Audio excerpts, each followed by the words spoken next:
I've been way loud, way loud. Oh, 1 second. How's that? Even more down.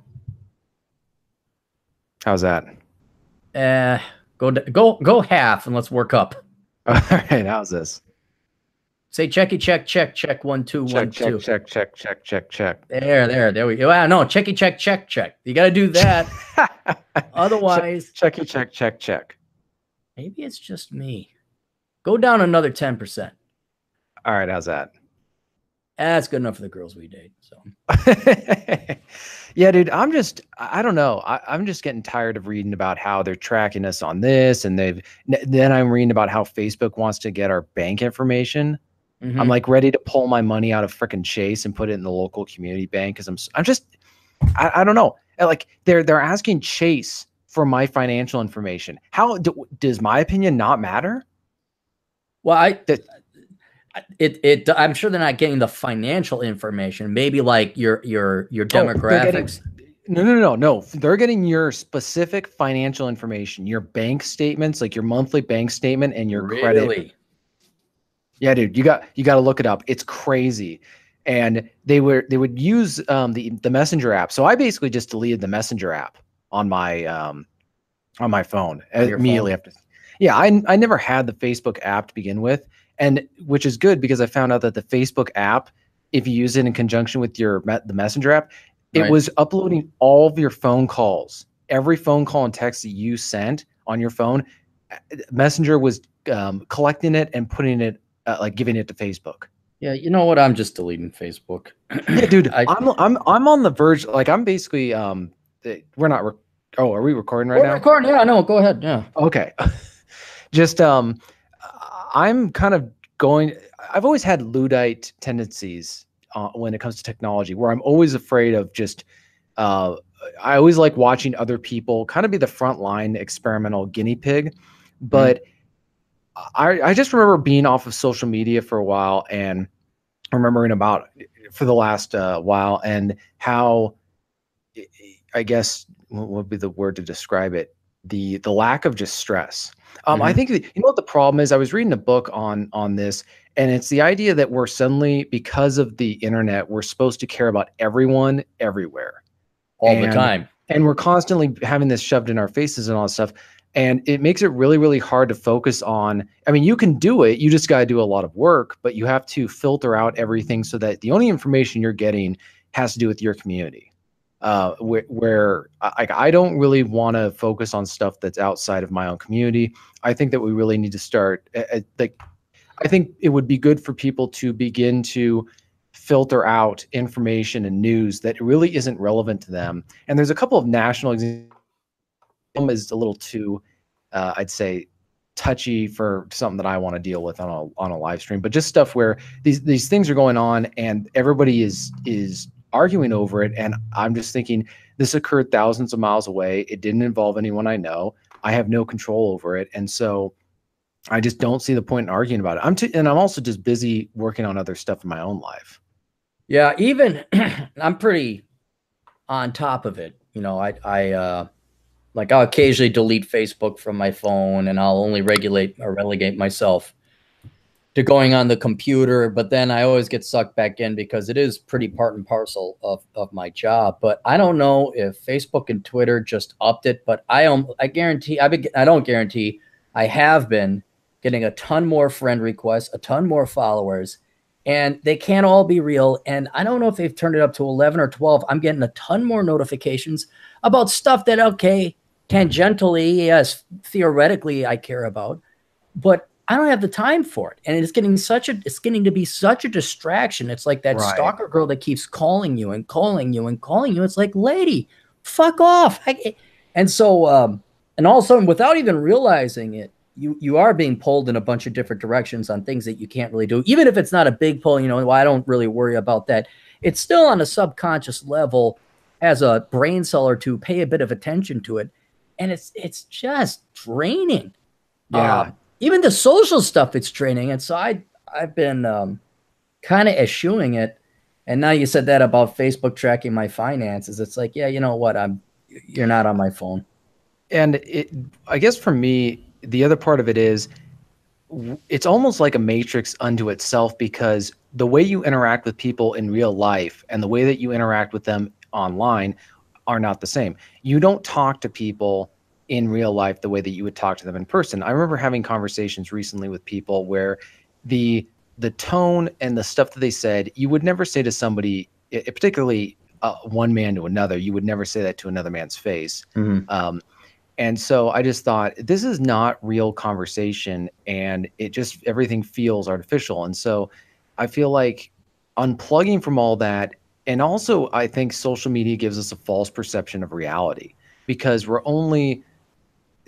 not getting a accurate sampling of what people are actually thinking. We're just seeing whatever that is. I think that these methods of communicating have their uses. That's how I found you and other guys, including the guys on this live stream, so that it does have a use. It's just, I think that I don't know. My hope is that it's funny that there was that meme that had talked about Tom from MySpace and how he didn't track us, and just, it almost makes you nostalgic for MySpace, because MySpace, there wasn't this Orwellian incestuous relationship with the United States government going on with MySpace. It was, so it's almost It's like, almost a very elaborate discussion board. yeah, that's what you almost need. You need to confine the discussions to different boards or topics or something like that. But I think also a part of it is just the flaw of being online. I don't like the way that the conversations go, because you're talking to people that you don't know. You don't know if they're being sincere. You don't know if they're trolling. People can't troll in real life, because you can call out. There's all these different ways of reading people. I don't know. I'm just seeing a lot of reasons for me to want to just get off social media one way or the other, and I'm not really. I also think that I think that a lot of these social media companies are not long for this world. That's just my gut feeling.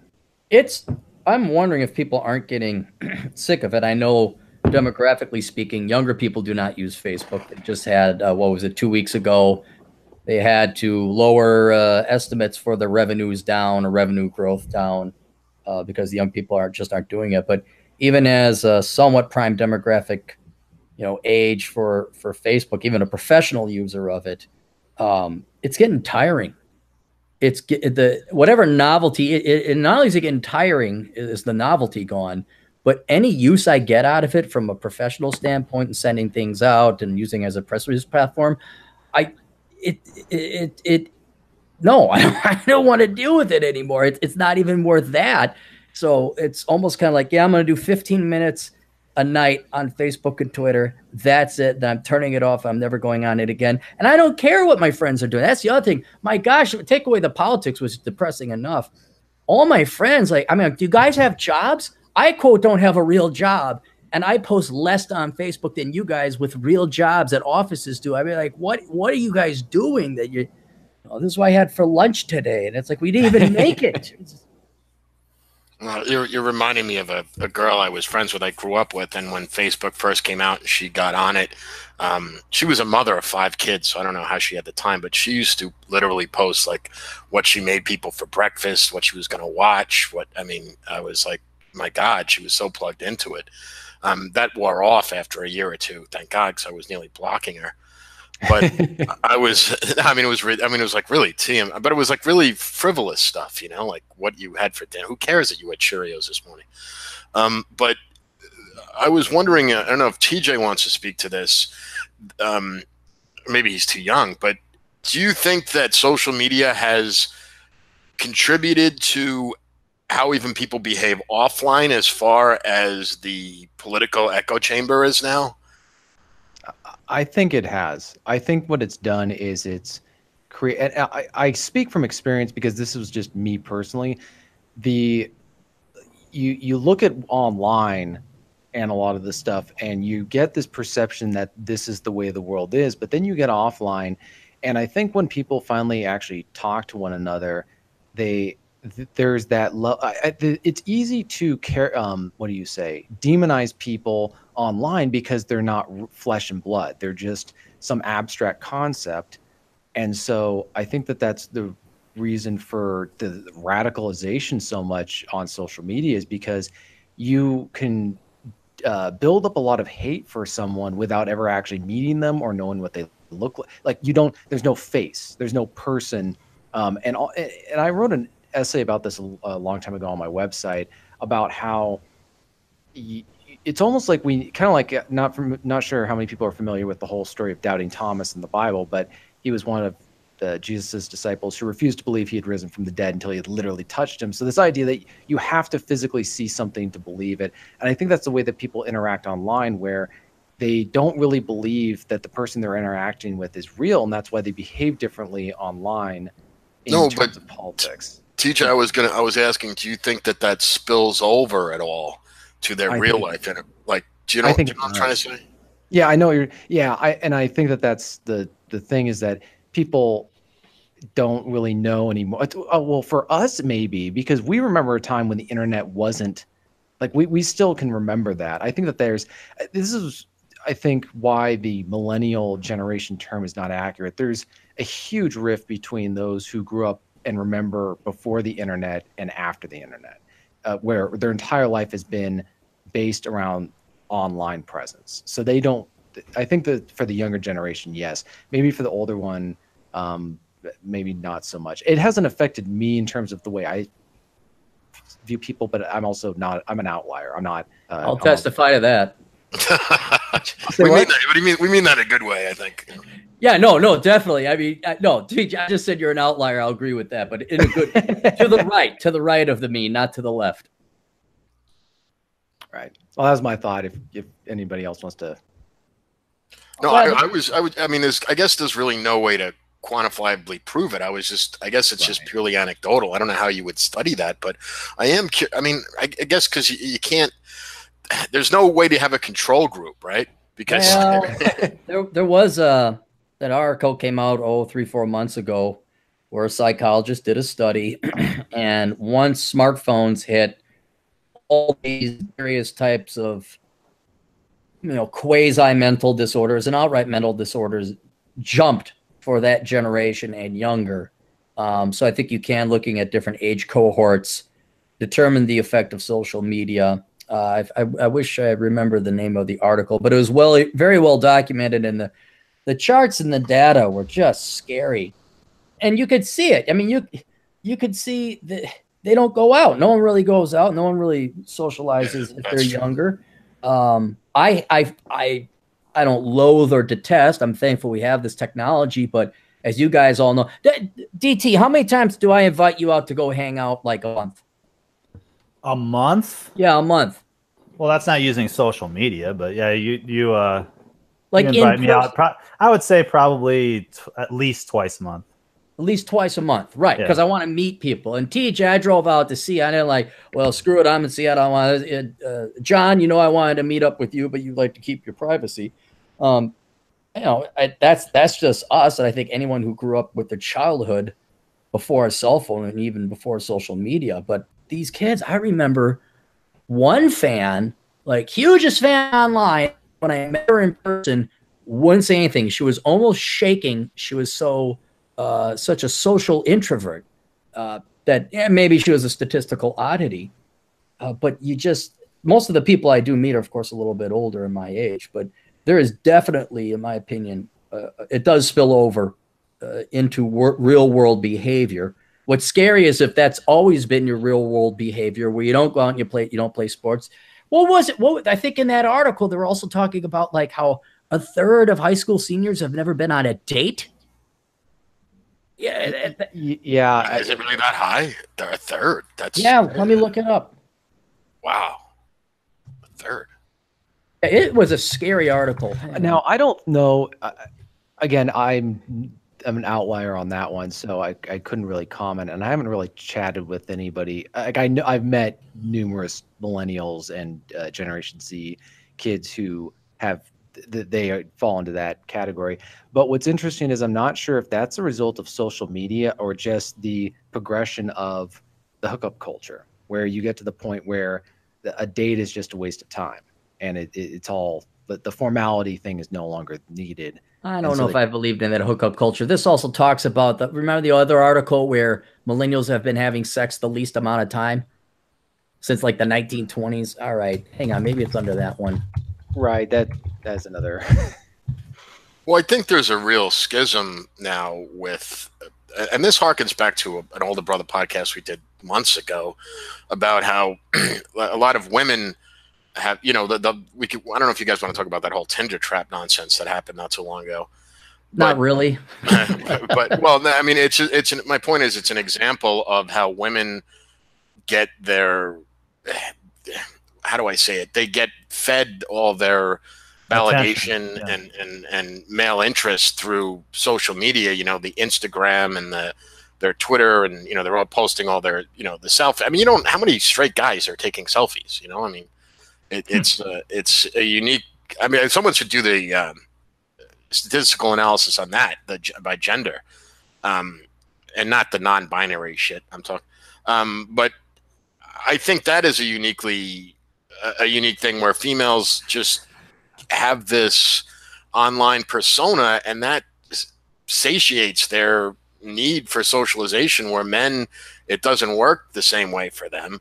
So that's why you got this huge incel community now. Could we also make the counterpoint to that, or not counterpoint, but the opposite side of the same coin, is girls get their attention fix over the internet, men get their sexual fix over the text or the sex or the porns, or so you have like this digital relationship that isn't real. I mean, I don't know if you guys ever saw the movie Surrogates with Bruce Willis. Oh, I think I did. Yeah, I saw. Yes, I did see that. Watch that movie again now, because it's scary how accurate it predicts today. And I don't think it set out to predict today. But basically, the plot of Surrogates is nobody goes outside. You have a surrogate, fully automated robot that goes out and interacts with other robots that are controlled by other people in the, quote, real world. And this provides safety, and there's no crime, and it's this dystopian future, and there's no disease because nobody's interacting or anything anymore. Kind of like, what was the Sly Stallone one? Demolition Man? Yeah. Oh, yeah. It's kind of like that, where it's like, hey, we're not, be well, and no one shakes hands, and have sex like in the olden day? No, like with physical touching, and this was kind of the same thing, where I think Bruce Willis, he's the hero of the show, obviously, because he's Bruce God Almighty Willis, and he says, I'm done with this, and he gets out into the real world, and he starts. Like the sun throws him off. He gets dizzy because no one's been outside. They send a cop team after him, not to arrest him, but, sir, are you sure you want to do this? Let's escort you here. Make sure you're all right. And I think he turns off the whole code in the end, not to ruin the movie.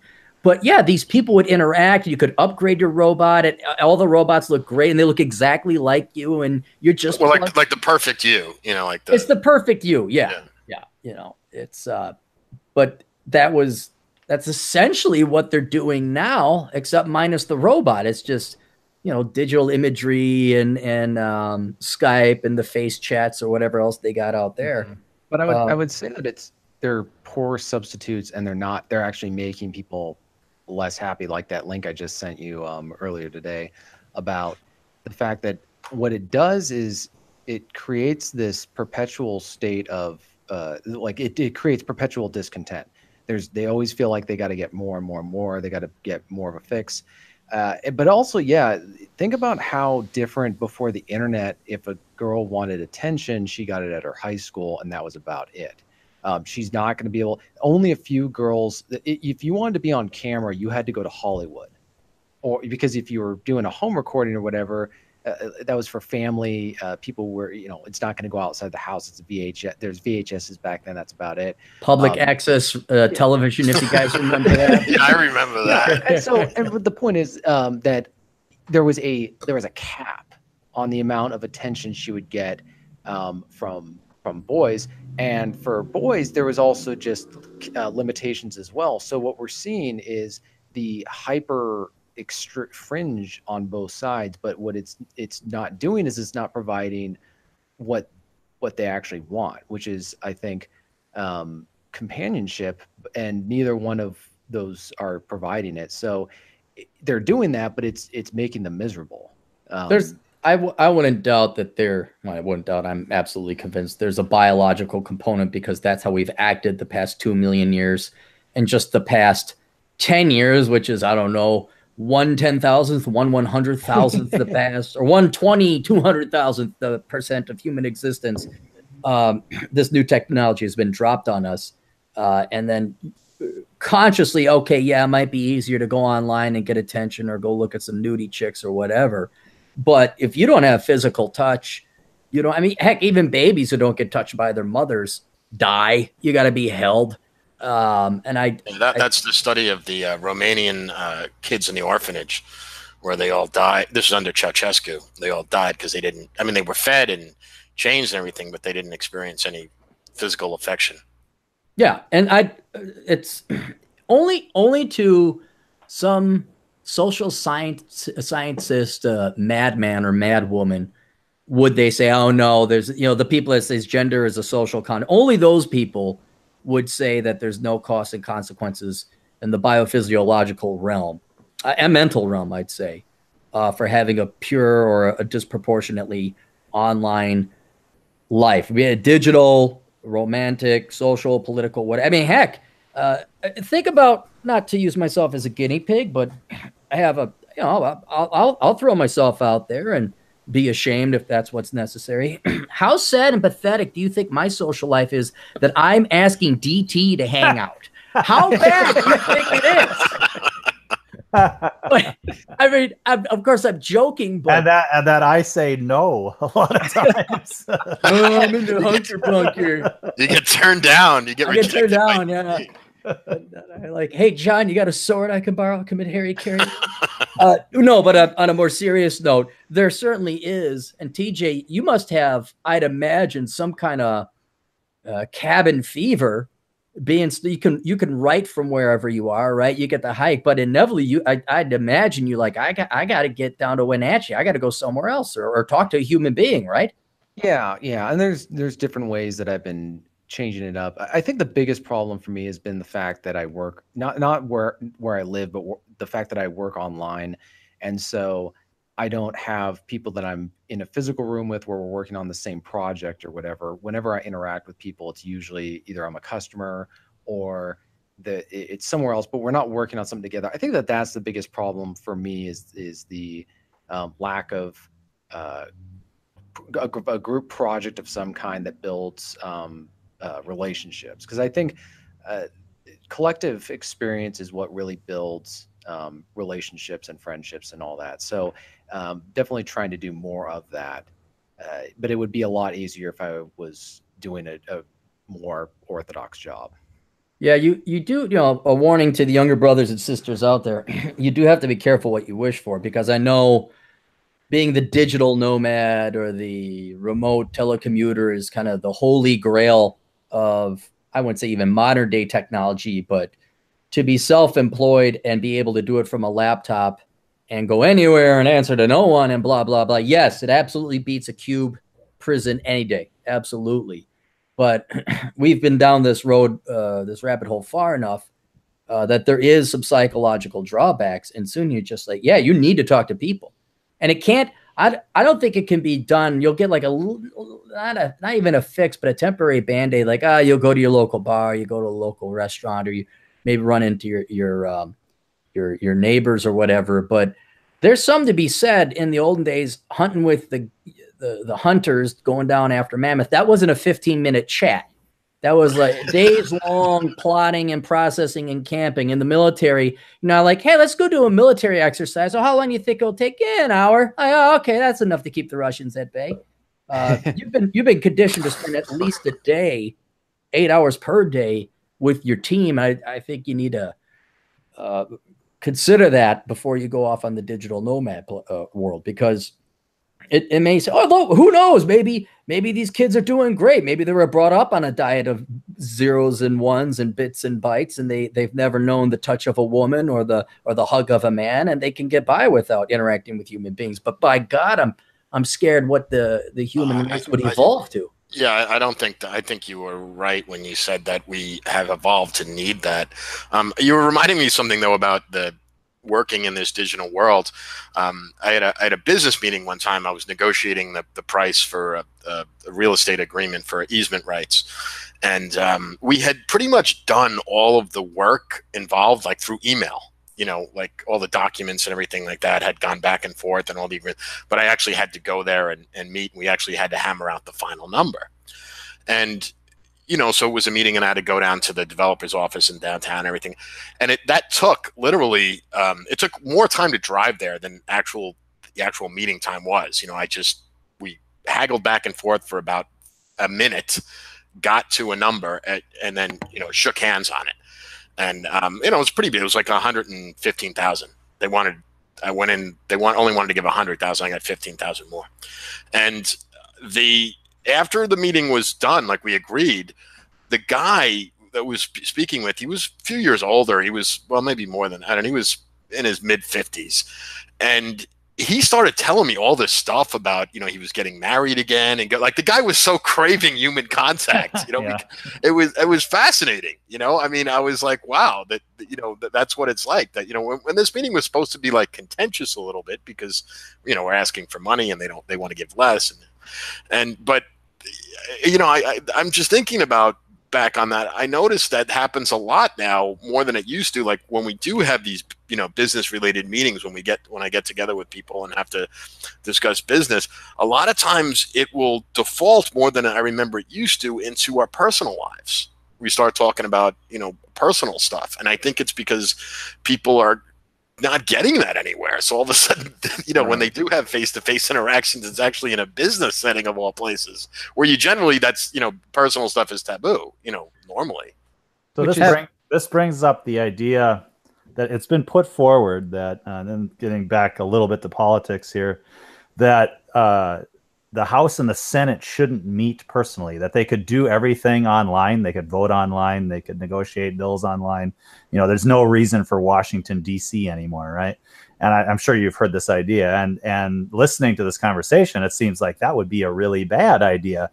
I think sometimes we're confused at how these people that we're watching the news and, oh, I hate that guy and I like that guy, but I hate that guy. And then they come together and they go, oh, but we're really good friends.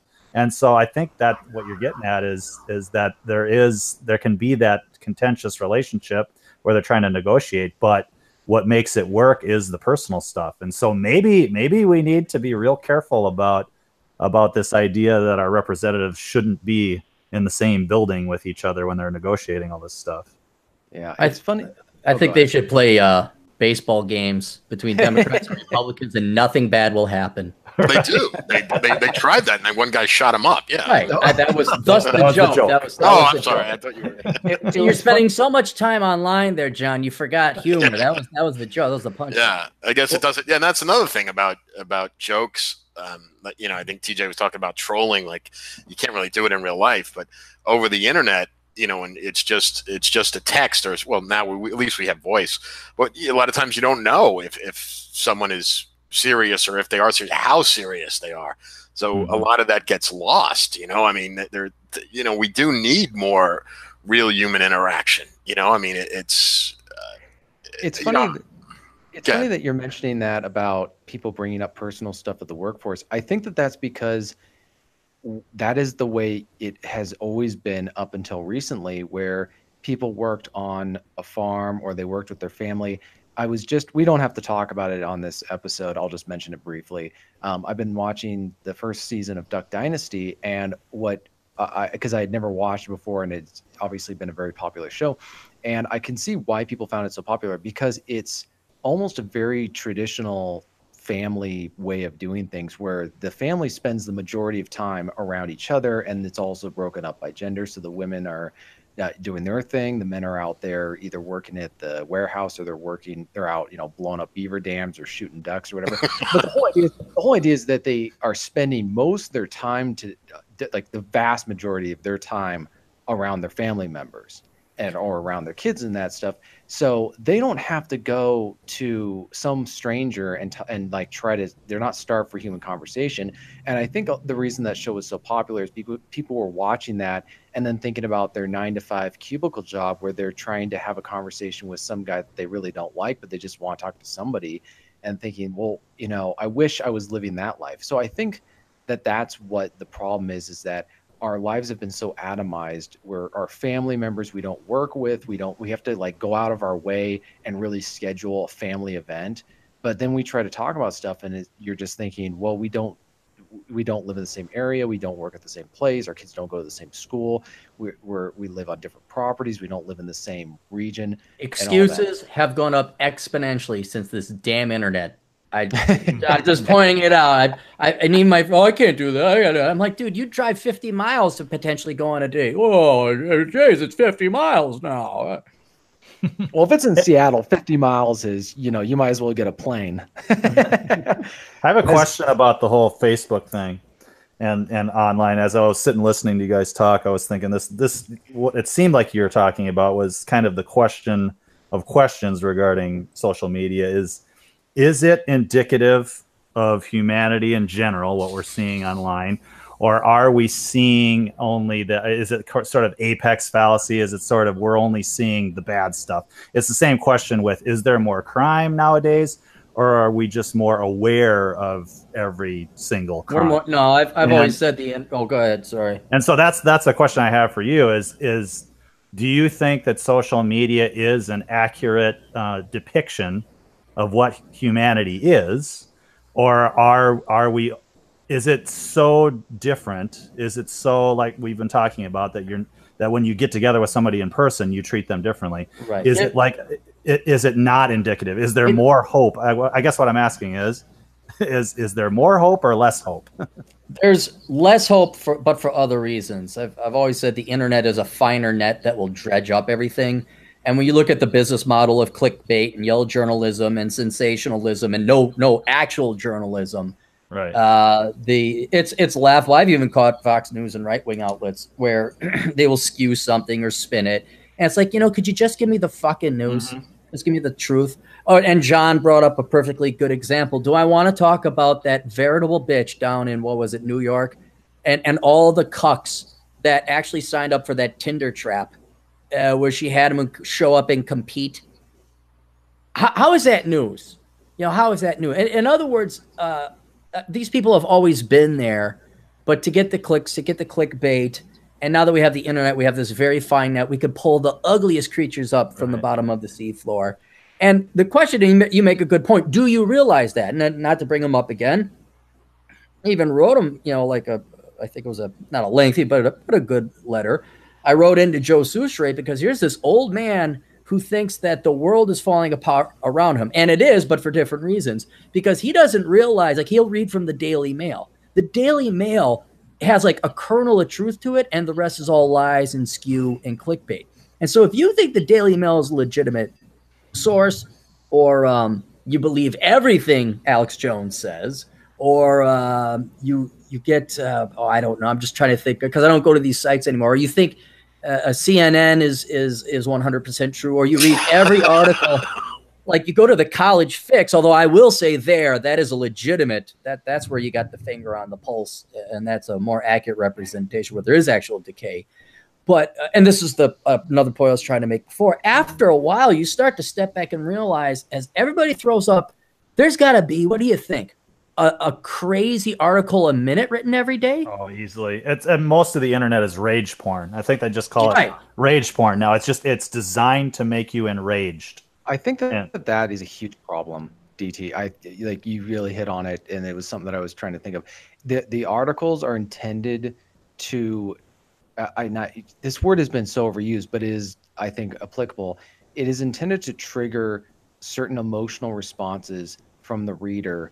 And the problem is that you can't have people being constantly, again, pardon the expression, but triggered emotionally in that way throughout the day, because it leaves people stressed. And that's probably one of the reasons I've been trying to figure out why I get so stressed out when I'm done reading social media stuff. And one of the reasons that I always also, because I was thinking about this and I thought, how much of this information that I receive during the day I need to know? Like, what do I literally need to know that in order to do what I do during the day? And all this stuff is just there to remind me about that there are bad people out there. Right. Well, it's like local news broadcasts. It's like the death hour. I mean, they go over every fucking single person who died in some horribly tragic way that day. This person died in a car wreck. This person got shot. This person, drowned. This kid drowned in a tub, or this dog got left in a vehicle. Oh, that's the other thing. All the animal torture crap. I mean, it's just like people love to share that. I think it's almost even it's the opinion articles that are put out where it's people just I call them professional whiners or professional complainers. They're these columnists who just come up with, it's like, it's almost, you wonder how these people get through the day because of the things that they find to complain about. We're living in a time when we could be discussing all the different ways, like we could be talking about like our society and technology and all that stuff in a positive way about where we're going and what we can accomplish.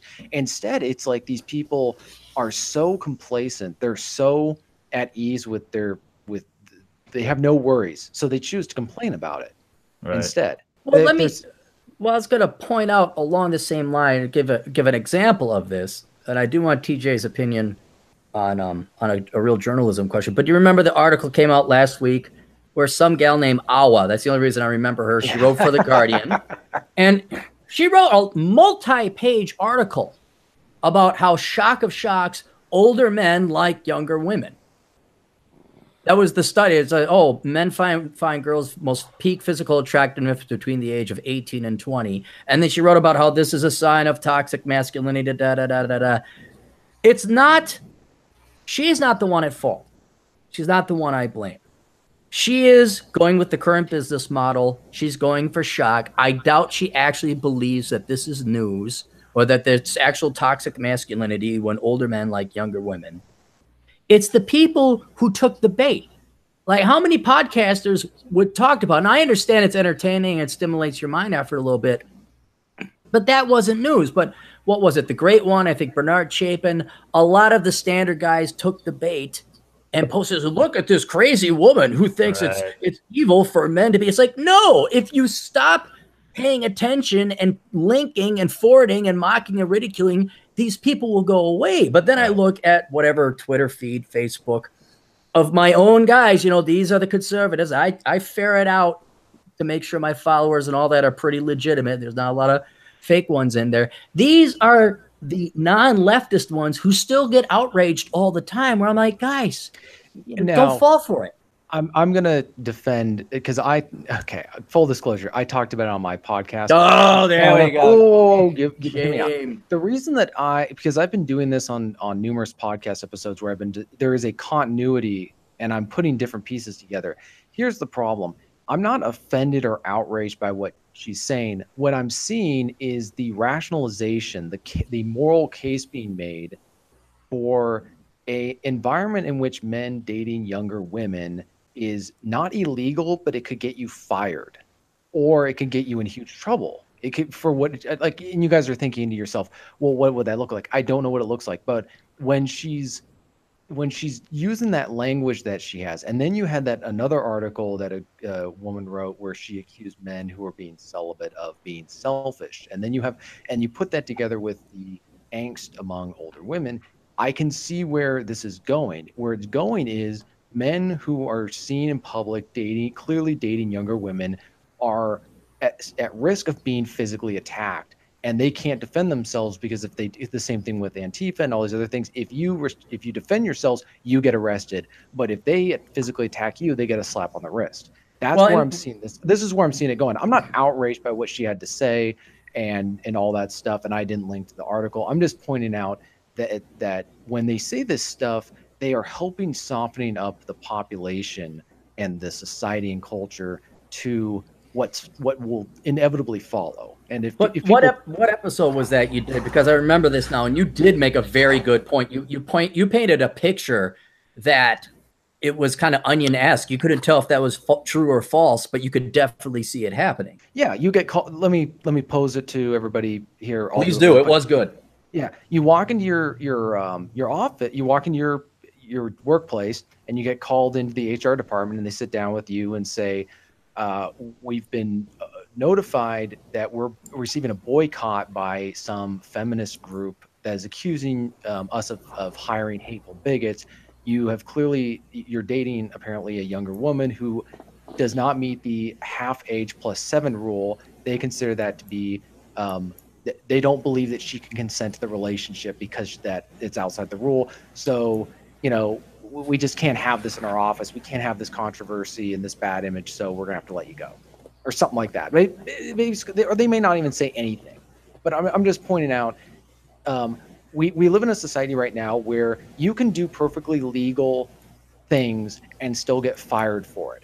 So when you have that situation, anything is open to being fired over. And you say, well, personal relationships, you couldn't possibly fire somebody for that.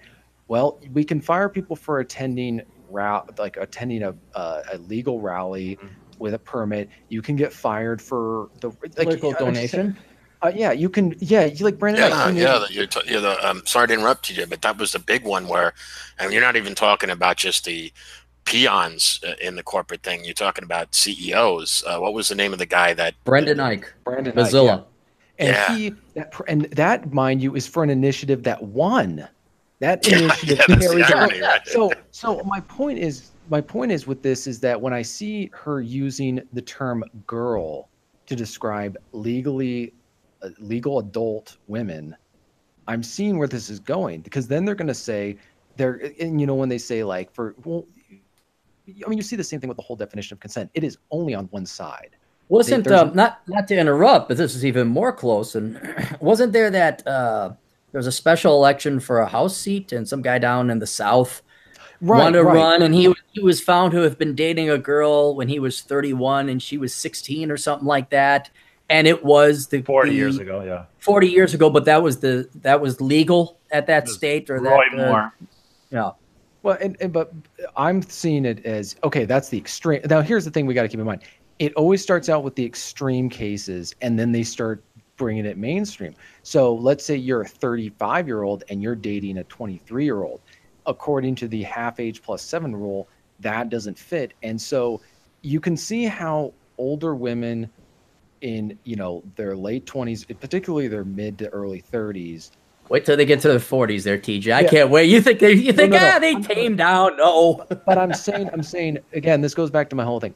If there is some sort of panic in the market where these women feel like there are not enough men and it's a game of musical chairs, and they see men that they want to marry dating younger women, that's what's going to be in their mind when these online mobs get whipped up against companies. They'll post negative reviews saying that they hire predatory men who prey on young women. I mean, you can see where this is not hard to put together once you understand the rationalization process that occurs, because they'll just change the definition of consent again to being, if you're over a certain age, she cannot consent, even if she's an adult.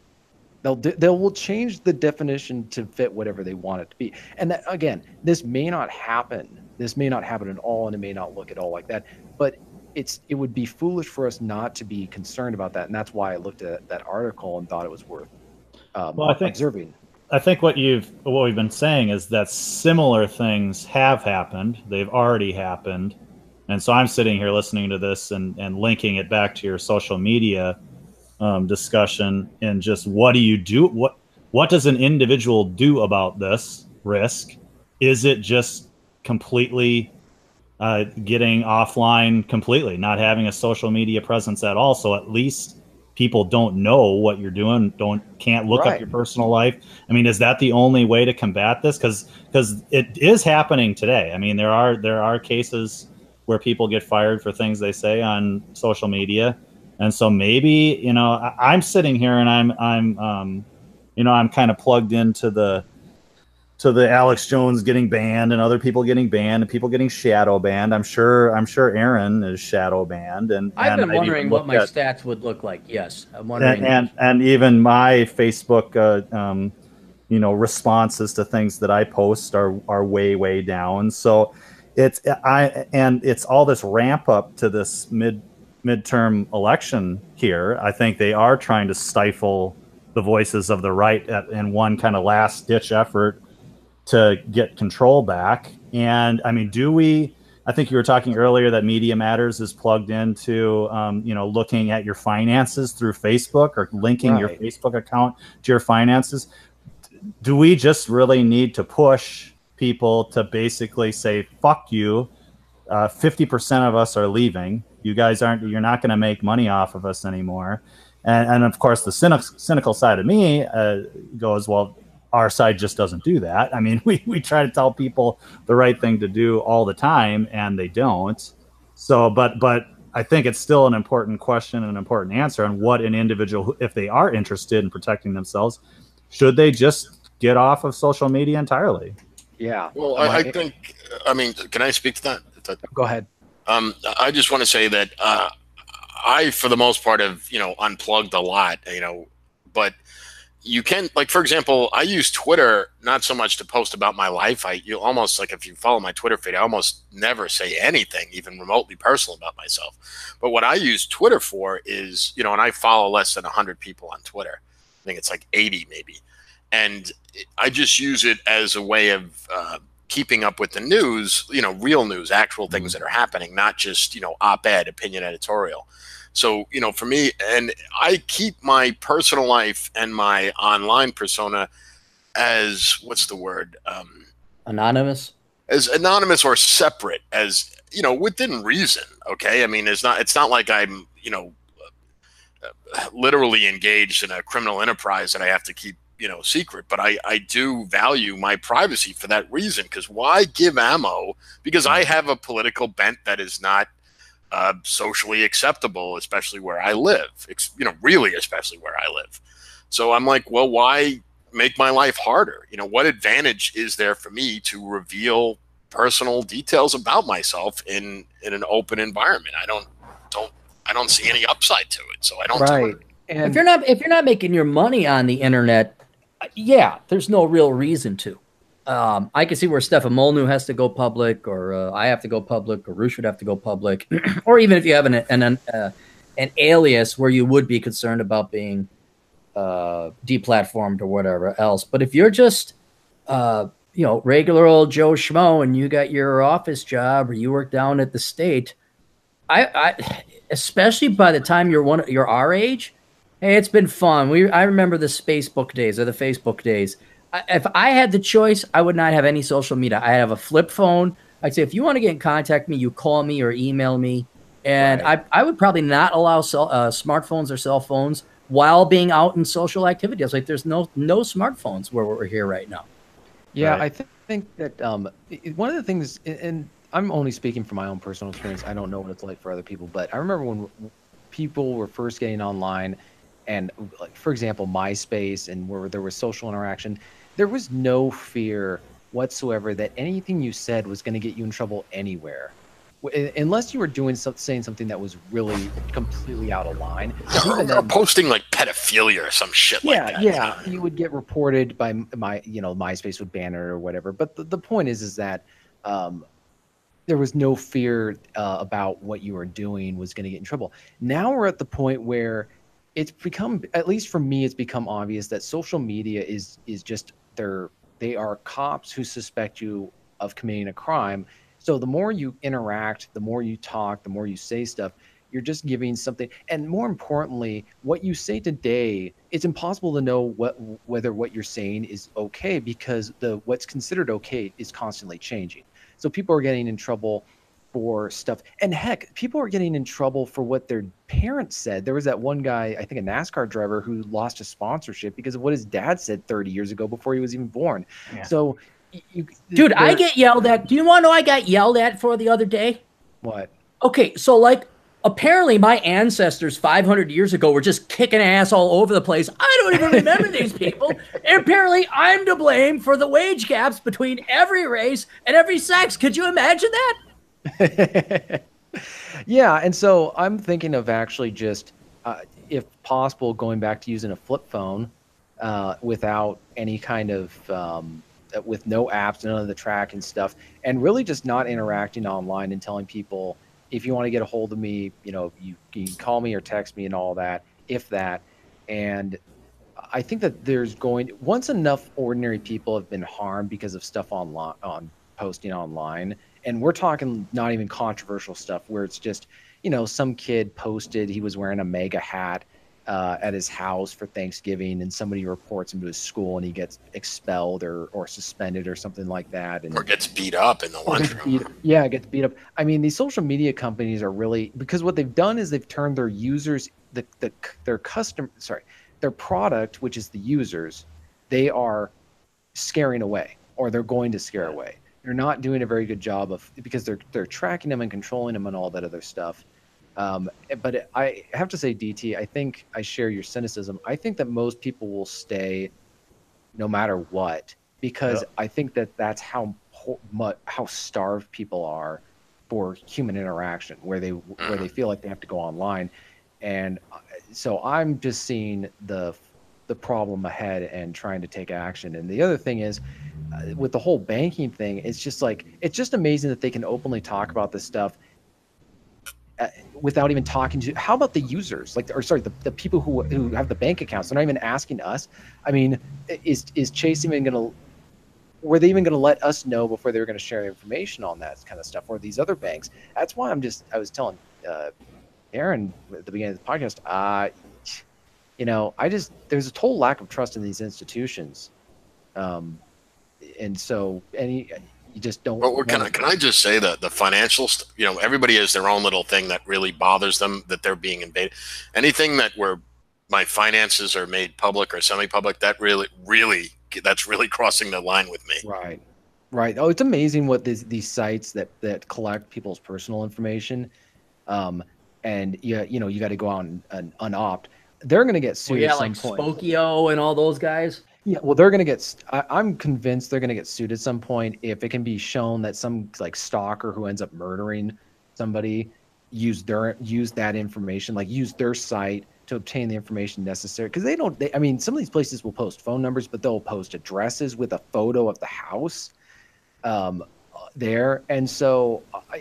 I don't Google has that. If they've got the address, they've got a picture of the house. I mean, Google Maps, right. And a hail of 5.56 caliber bullets awaits you if you come to Casa de Clary. Right. I don't know. I think that there could be a reformatting of social media. I think that we could be seeing right now a fake prosperity, or just a bubble, kind of like what we saw with the .com bubble in the late 90s. 2000 when it crashed. You saw Facebook lose $170 billion in a day in value. And so you're thinking that represents a correction in how much they're actually worth.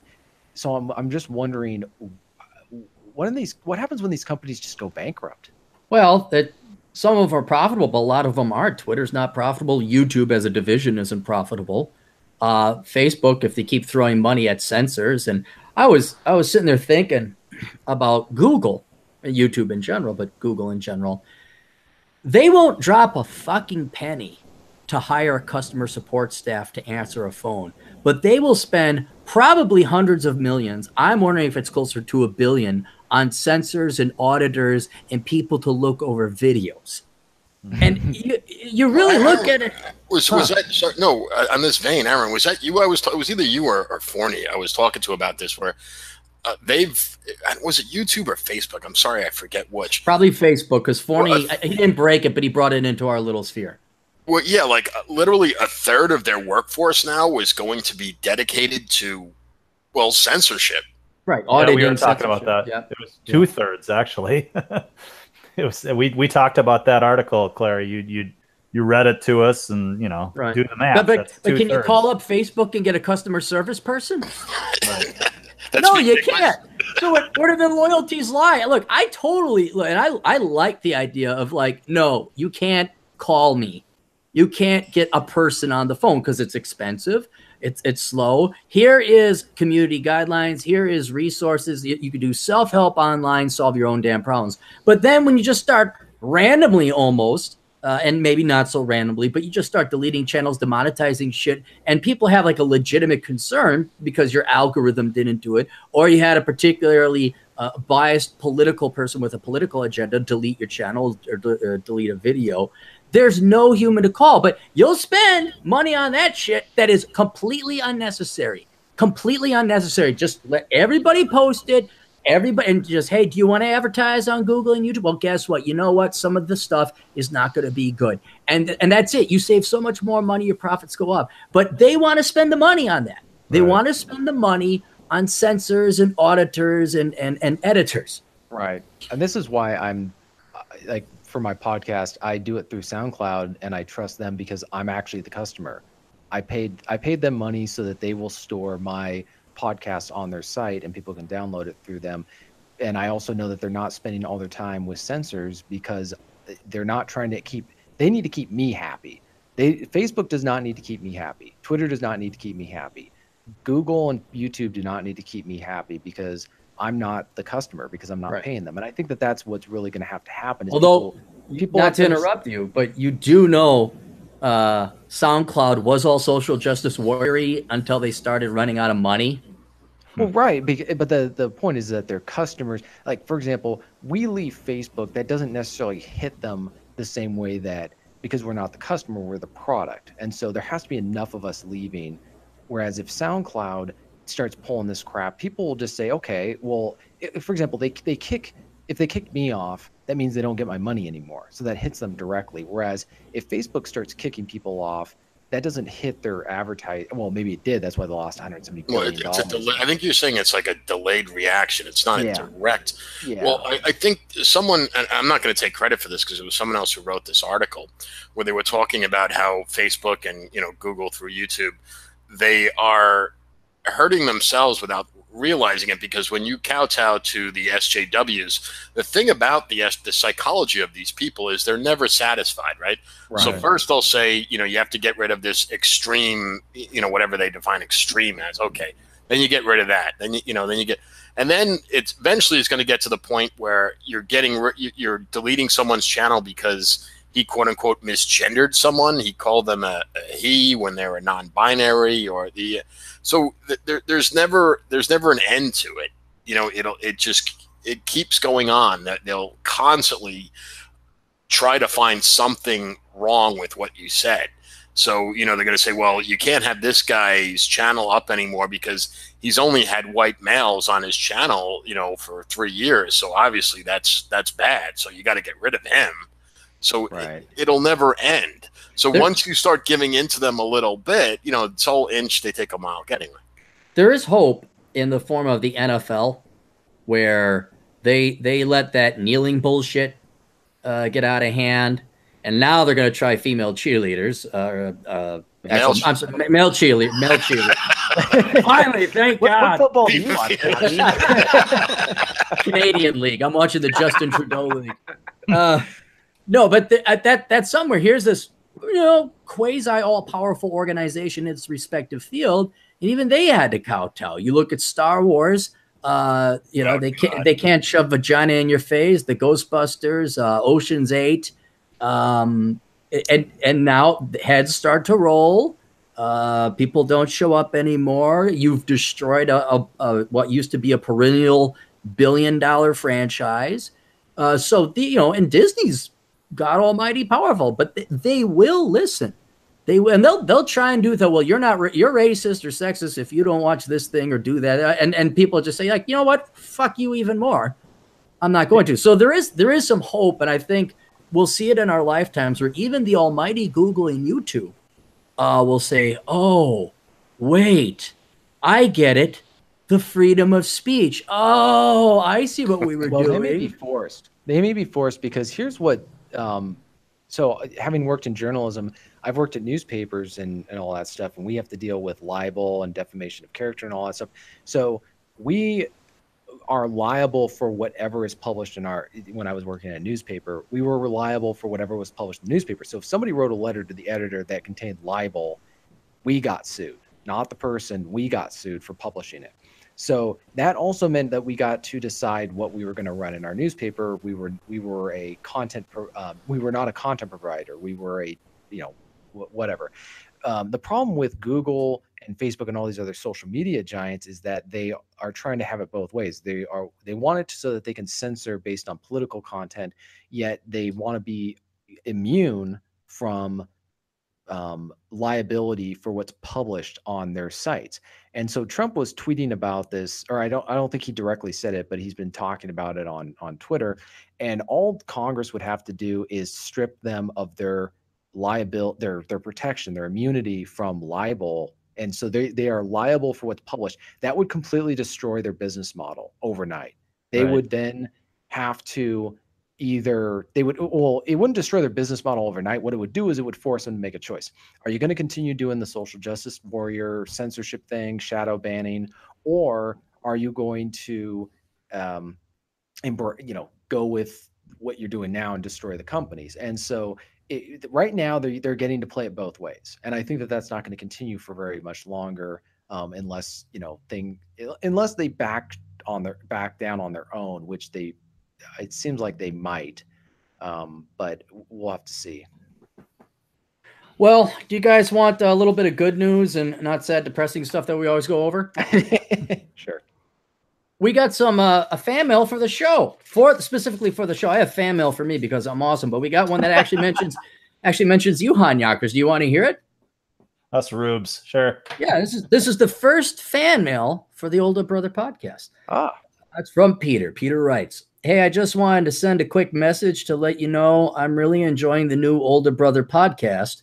It's probably my favorite podcast right now, and I listen to a ton of podcasts. You've got a great group of guests, great topics, and great discussions.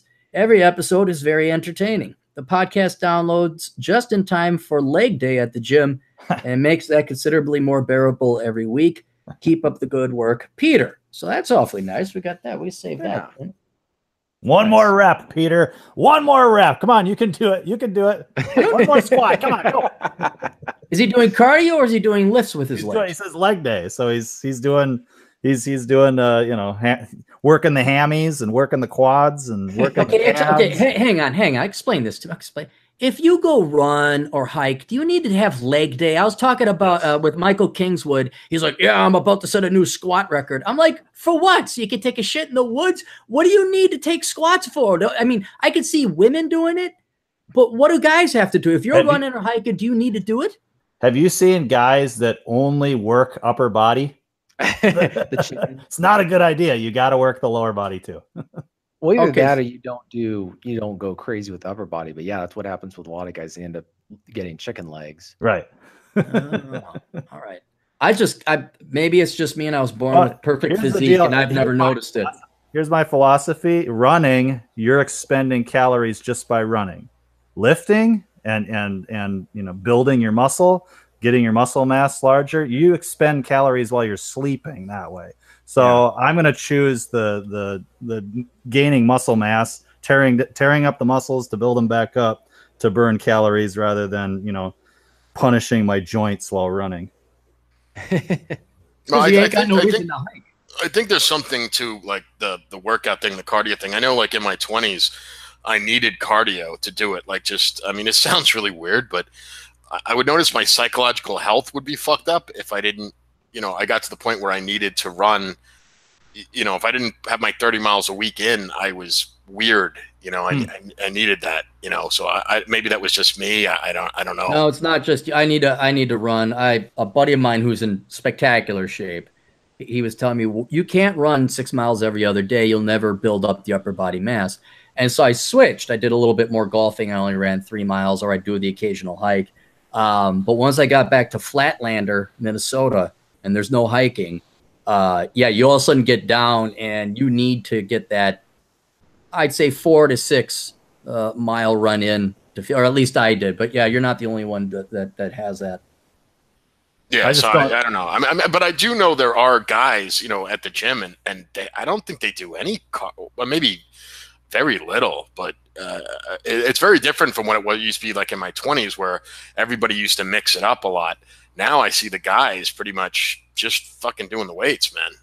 Well, I just do weight. Well, I walk to and from the gym, so I guess a little cardio there. And then when I'm doing the weights, I don't sit there and fucking cool down between sets. I just keep going, and so you keep your heart rate up, and you're basically getting you're not getting as good a cardio, but you're getting a little bit. So no, I'm not knocking it. Like I don't know what the thing is. I think, you know, to some degree we're all going to be different, you know. Right. I mean, I can be the asshole at the gym that I take that long break between sets and motherfuckers are all waiting there. I'm like, yeah, motherfuckers, you got to wait. You know what this fucking gym membership costs? Fuck you. I'm on my social media in between sets. Hey, nothing wrong with that. That's how I get a lot of work done, man. That's a lot of work gets done at that gym. Can you imagine Aaron, like the literally admitted asshole at the gym? He totally wouldn't give a fuck. Like, I'm doing my workout here, and at the same time, I'm multitasking. I don't care how long. And on top of it, I'm a skinny little fuck that you all hate. That's the other thing. Like, okay. All right. You guys want another fan mail, but it's only for me? Yeah. Okay. Sure. Of course, who doesn't want? Right. If I had not found your channel while collecting as much information as possible on the internet about the program, he spells it with the M-E, so he's from out of the United States. Mm-hmm. I wanted to enroll in, even though my gut feeling told me not to embark on a shitty-ass finance and accounting program at a low-level shitty college. I would have enrolled anyway and condemned myself to crippling student debts just because I logically thought that all those stupid graphs and bullshit classes are necessary to become good at accounting. And then I accidentally clicked on your video in which you made fun of those stupid economics books written by, quote, professors. And then I contacted you. That very moment, this guy had, that we're still on the first sentence. That very moment saved me 4 precious years from my life. Period. There we go. Thanks to your advice, I am on the right path at 29 and have very good career prospects just because I realized that there is no other way around. If you want to succeed, you must do something that other people willingly pay for. So I lowered my standards, and now I work and major in nursing. I don't know if you lowered your standards. You probably boosted it there. Nursing's tough. Yeah, you know, I got to say something. I think all you guys know about this, but I was in the hospital for like 4 days. My leg's broken. I was, you know, I was admitted to the pediatric ward. Fucking nurses were aces, man. Holy Christ, they did everything. It took me, like, I saw my doctor for a total of 15, not even 15 minutes. I got about 15 minutes FaceTime in 4 days with my doctor. And this is someone who's actually admitted to the I'm not talking about the ER thing when I first went in, and that, you know, there's a, I mean, I'm talking about like when I was admitted to the hospital. I got 15 minutes with the fucking guy. Yeah. Well, what, you got just a bunch of broken legs, or how bad was it? Well, I had like I had a whole sorts of, it was a pediatric surgeon, not just a doc. I mean, I fractured tibia in my right leg, a torn LCL in my left, and a third-degree sprained ankle in my right. Yeah, I know. I was in a mess, and and all that fucked up shit. And 15 minutes. No, and don't get me wrong, my doctor was a good and a busy man. I mean, he literally. I remember him actually. He didn't stop in between bedside visits to look at his social media and take a breather. Right? Yeah, no, he was a really good guy. I mean, and then after, you know, I saw him for follow after I got out of the hospital, and I saw him for follow up. He was a really great guy, really nice guy, and Ace is a, you know, brilliant surgeon. But I'm just saying that my point about nursing, these fucking people work hard. They're smart.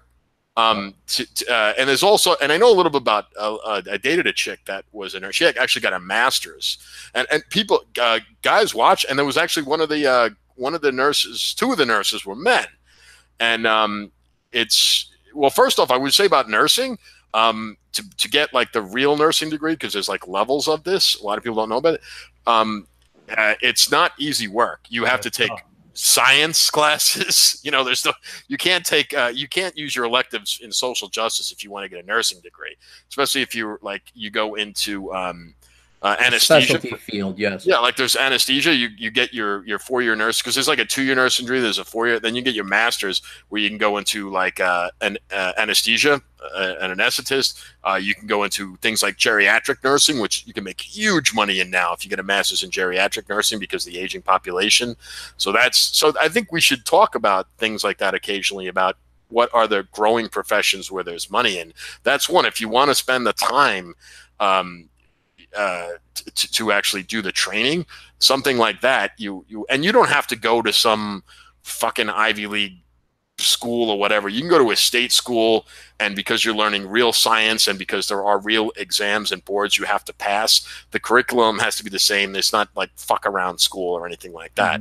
So I'm thinking that, maybe Aaron, you maybe want to do a show about real careers, but but I do all the time. I mean, there's Asshole Consulting. I mean, just go to my other YouTube channel. You'll find, I mean, shoot, I have this lexicon of work now, and I've talked about nursing many times. And some people ask about, say a specialist like an anesthesiologist, or a lot of people go into nurse practitioner school, become a nurse practitioner. A physician's assistant is another one. Yeah, PA, physician's assistant. Yeah. And so those are all, you don't have quite the commitment of becoming a doctor, but you have near the income earning potential. And wouldn't it get around?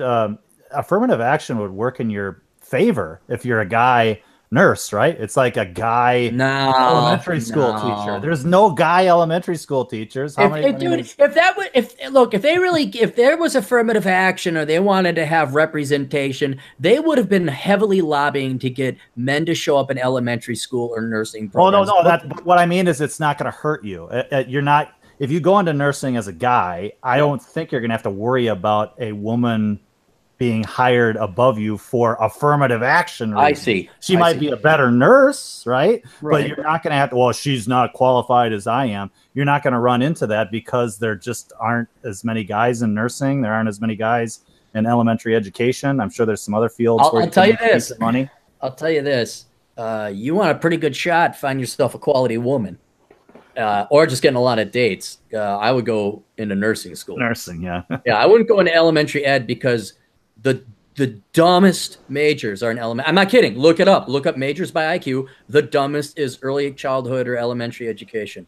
And so, is there a reason as to why they would be attracted to that teachers? No, if you're stupid, teacher. Why would low IQ people be attracted to that? Of all the professions there are, why would my opinion is that they're actually not that dumb. They're just lazy. But you can't tell that when you take an IQ test. And lazy people will go towards easier subjects. And then when you put a test in front of them, they're not going to do as well. So it's my opinion, there could very well be some very intelligent people who are elementary education. They have the raw capacity for intelligence. They're just lazy and they don't want to do it. That's basically what it boils down to. Okay. I was just curious as to why that would be the one. Then you talk to some elementary school teachers and some public school teachers like, wow, you are really fucking dumb. You are actually quite stupid. Well, no, because I would think the real morons would get a degree in, I don't know, sociology or something. I don't know, whatever. But I don't know. I believe IQ is a little bit elastic, but I don't discern between whether you tried really, you weren't that smart, but you tried really hard and you got a really good SAT score, a really high IQ, or someone who's just, it's like, what is your effective IQ? What are you willing to work at? What's your work ethic? How much effort are you willing to put in? Because you can gap, I'd say, a good 20 points of an IQ if you got a good work ethic. But if you don't have a good work ethic, well, yeah, public sector's for you. Go sit on your ass and fucking teach little Johnny at 5 years old his ABCs. Woo, and tell me it's hard being a teacher. It's just so hard. They're like, shut the fuck up. The teaching itself isn't hard. I think what teachers run into today, and I've talked to a lot of them, is they can't discipline kids anymore. So all the shitty parents, drop their shitty kids off at the shitty school, and the teacher is almost forced to be shitty because he or she can't do anything about it. Well, yeah, they're daycare workers, basically. Yeah. I mean, you guys knew I was a substitute teacher for like about a year and a half. Yeah, you were a teacher? I was a substitute teacher, yeah, and I taught college economics. I've kind of got the whole, and I did every grade and all that. And I can see, I do feel some pity for the plight of teachers because administration and politics and the state mandates, the federal mandates really tie their hands behind their back. Because if you were allowed to just grab some of these kids, bring them into a closet, beat the shit out of them. No, I'm being deadly serious. You do them a world of good. You do them a world of good. And then oh, what happened, Johnny? Did you fall down the stairs? A little bit of the mafia, like if you had a mafioso enforcer at the school. That used to be the vice principal. The vice principal used to scare the piss out of you. The dean. Dean, yeah. You know, Cappy, you're talking about this whole situation in schools. It's true, and I've talked to a lot of people in over the years in my profession, off the record, of course, and the situations where you have school administrators trying to basically deal with kids who are behaving in way. I'm not going to go into a lot of the problems, but when they call in the parents are almost just, why are you taking up my time to deal with this? Right. You know, it's your job to raise them. And the school administrator just kind of just looks at them as like, no, you're the parent. This is your job. Now, at the same time, I'm not terribly shocked at the fact that a lot of these parents are saying you're, you know, the school administrator, you're supposed to raise them. Because really, anytime the school doesn't like the way the parent's raising the child, they get to call Child Protective Services. Right. And I know numerous cases where a parent's been called in and the teacher, the administrator said, you know, here's all these things we noticed. You will put them on these drugs or we're going to call CPS. Right. So it's a win-win. It's like the communists fighting the Nazis. Why the hell should I? I'm just recommending my clients don't go into that battle. But the problem is innocent. I think what you have is you have people who go into the teaching profession. I understand your feelings on that, but I think a lot of them go in because they have that very idealistic, romantic view of they're going to, you know, help some kid who's going, you know, to help some kid go become something. That's what they get into. Yeah, I think that's true about teachers. I think that the majority of them, regardless of how they end up after they've been in that meat grinder for 10 years, but I do think when they do go into that with this idealistic viewpoint, and that is something that we, you know, I'm all for, that people do have some faith in humanity, I guess, unlike, you know, Cappy, who doesn't give a shit about anything. But anyway, man. Brendan Lucero, $2 super chat. He says, "What about dental hygienists?" Pretty good. Hang on, let me do the management here. Do we have long lists in the chat room? We haven't tended to that. Is that a mess? Do we have to go back a ways to find some super chats? No, that's the only super chats. Oh, you fucking bastards! Jesus Christ! There's a lot of. Well, it was my fault for letting it go that long without answering the poor guy, Brendan. I'm sorry. I didn't want to. I have this. Cappy has told me I interrupt people too much, so I didn't want to interrupt with that. But yeah. So no, before we diverge, all right. Well, let's interrupt this stuff now. Everybody like the video. Like the video. We're not ending the show, by the way. I know everyone starts dropping off when I go through this managerial bullshit. We're not ending the show because I have something related to schools, and it's not going to make anybody happy. So let's postpone the sadness till later. 54 people now should all like the video. If you want to do the super chats, please do. What was it, Derek? Who was it? Brendan. And you want to know, dental hygienist is good. It's yeah, I think it's that's actually 2 years of school. Yep. I mean, like post high, on a collegiate level of school, 2 years for that. Yep. I'm not sure what they're teaching him for 2 years, but it's how to clean teeth and how not to kill the patient with gas and how to basically and do you know what the old reason to become a dental hygienist was, or dental assistant was? Well, it's to marry the dentist. So I don't know if you guys remember this. In TJ, you might be too young. It might be like flight attendants for us. They tell us that flight attendants once were sows, cows, and grandmas. But apparently his flight attendants were very hot. But I remember the 80s and the 90s, man. And you go in and you'd kind of be like happy to see the dental hygienist or the dental assistant because it was always some drop dead gorgeous babe. Always. Yeah, you're in this real state of heightened anxiety because you're going to see a fucking dentist. So it's not, your favorite place to be, like that, that sound of the dental drill that just, the heebie-jeebies. So I got two. Oh, sorry. Go ahead, John. No. Continue. So I actually went to a university that was the only dental, like full dental school in the state. So everybody who wanted to become a dental hygienist went to this school. And yes, there were some absolutely drop dead gorgeous girls that, and it was almost like this weird phenomenon. And maybe it was just the year that I was there. But what's funny is you were just mentioning the whole probing, like the way they drill into your mouth, and just you feel like you're part of some World War II experiment, right? Yeah, people with the. Ever seen the movie Marathon Man? Yeah, is it safe? Is it safe? Well, no. Yes, so it's very safe. It's a crazy thing. So I go into the dentist for checkup. It's first time I'm in this this new office because I'm in a new town, and I go in, and as I'm about to, they're doing the cleaning, whatever. The dental hygienist pulls over this little TV screen in front of my face and goes, "What movie do you want to watch?"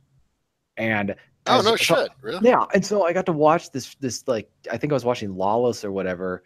And the cleaning wasn't painful at all. They actually do a pretty, some of them can be absolutely like they're just almost not masochists, but they're people who enjoy inflicting pain on other people with the cleaning. Yeah, that's a masochist. Yeah. And so say this, brother. Yeah. It's just crazy. Like, I remember when I was a kid, you're just like, okay, do I have a cavity that they get to go drill through? But now I go and it's like, oh, I get to watch a movie. Like, these kids today, they're so spoiled. No wonder they're so ungrateful. They get to watch movies while they're going to the dentist. They get to watch movies when they're going on family vacations in the back of the car, instead of having to, daydream or come up with reasons not to punch your brother because he's sitting too close to you. Yeah, well, remember the absolute ass candy they'd hand to you, the sugar-free candy? It's just sugar-free. It's like, go fuck yourself. Fuck you. Don't even. You get the dental assistant with the big chick, the tits, and I get this sugarless lollipop. You're like, no. Yeah, they would have. What the fuck was? And that's before they even had like the saccharin, or I don't know what the fuck was in it. Yeah, artificial sweeteners. Yeah, some sort of weird artificial sweetener before they had real artificial sweetener or whatever. Yeah. No, but it's true, though, because you guys remember this as well. I don't know, TJ, you're young, but Cappy, you remember when you were a kid, you had to go to the dentist? It was terrifying. Yeah. It wasn't that bad. I mean, they give you a little bit of gas, or they give you some Novocaine. I never got gas. I never got gas. Well, that's yeah, you need the gas of the Novocaine.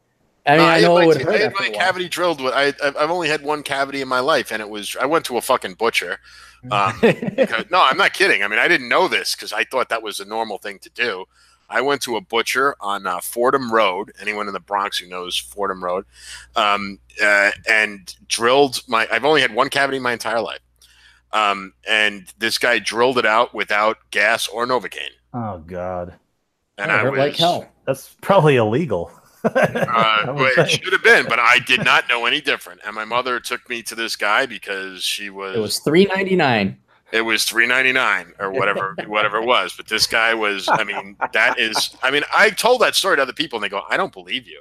I'm like, no, it's a truth. I wouldn't make that shit up. I just thought that's the way. And because I've only had one cavity, I didn't, So does that make you brush your teeth for the rest of your life? Like, is that why you've only had the one? Is that? Oh yeah, maybe. I floss every night. I brush every night. I never floss. I know. I think did they come out and say flossing is bullshit now? God! All right. As a professional radio show host and a libertarian, I'm conflicted letting you guys ramble on about fucking dentistry and dental stories. Or if we can get to the fucking story I wanted to get to, which I know We're is going to be answering the $2 question. Huh? We're answering the $2 question, man. He asked about dental hygienists, and we said, cute chicks, big tits, 2 years worth it to it. Now I'm listening to fucking John tell me, back in 1978, yeah, man, and then over on Fordham Road, and this guy was a butcher, and I don't know if he used this or that. So I'll give a quick, my thought is, dental hygiene is one of those careers where I don't really see it being affected by changes in technology or automation or shifts. It's a local based job. You can't outsource dentistry to someone else. Good point. And so this is a job where if you get it, the only thing you really have to worry about is them dumbing down the academic standards to become a dental hygienist so they can just flood the market. I really don't see that happening because it's not really a job that a lot of people want to go into just for kicks and giggles. If they want to do that, they'll go get communications or political science. Okay. All right. We all are pro dental hygienist. Yes? Sure. Good. Moving on, because we just lost a third of our fucking audience. Allow me to finish this article in its entirety. It's not that long, but it is sad. And we are going to draw some lessons. I'm going to ask some questions, and you guys will answer them. From the Washington Post, a mother says her 9-year-old came out as gay, then killed himself after schoolmates bullied him. Now, please pay attention. 9-year-old? You said? 9-year-old. 9 years old. Before Jamel Miles died, he said that kids at his Colorado elementary school had told him to commit suicide, his mother said. Jamel's mother, Leah Pierce, told Fox affiliate KDVR that her 9-year-old son had told her he was gay and that when he returned to school from summer break, he wanted to come out to his peers. On Thursday, days after Jamel started the 4th grade at Joe Schumacher Elementary School, police responded to a medical incident at his Denver area home and rushed him to the hospital where he was pronounced dead, Denver police said Monday in a statement to the Washington Post. Although the circumstances surrounding Jamel's death remain unclear, police said the medical examiner ruled his death a suicide. Jamel's mother told KDVR that she believes that her son killed himself in part because he was bullied at school, and she wants to raise awareness about how damaging it could be to a child's self-esteem. I'm just sad he didn't come to me, she told the station about her son's suicide. I'm so upset that he thought that was his option. Authorities and school district officials have not confirmed that bullying was a factor in Jamel's death, but have said that the case is still under investigation. Asked whether the district was aware of any bullying, Denver Public Schools spokesman Will Jones said in an email, "Our priority right now is to look at all the concerns raised in this case to keep all of our students safe and to do a fair and thorough review of the facts surrounding this tragic loss." In an updated statement late Monday, Jones said, "The district is deeply committed to ensuring that all members of the school," pay attention to this one, guys, "all members of the school community are treated with dignity and respect regardless of sexual orientation, gender identity, transgender status." He also said there are policies and procedures in place to ensure that LGBTQ students can pursue their education with dignity, from policies and training to prevent and stop bullying to formal policies and guidance materials that fully respect their gender identity. Our deepest sympathies go out to the family of the student who passed away and to the entire Shoemaker community, Jones added. We are very saddened by this tragic loss of one of our kids. Authorities said the case appears to be non-criminal. Pierce could not immediately be reached for comment. Jamel's mother told KDVR that her son told her that he was gay weeks before he returned to classes at Shoemaker Elementary. Pierce said he seemed scared. He was like, "Mom, I'm gay," and I thought he was playing, and I looked back at him because I was driving, and he was just curled up like this, so scared, she said, curling her hands around her chin. And I just looked at him, and I was like, "I still love you." She said later he decided to tell his classmates because he was proud. A Denver mom wants to shine a light on bullying and suicide after the tragic death of her son this week, after she says she found her son killed himself in their home on Thursday. Following Jamel's death, here's another one, pay attention, boys. Following Jamel's death, Denver Public Schools said crisis counselors are available to help students and staff deal with their loss.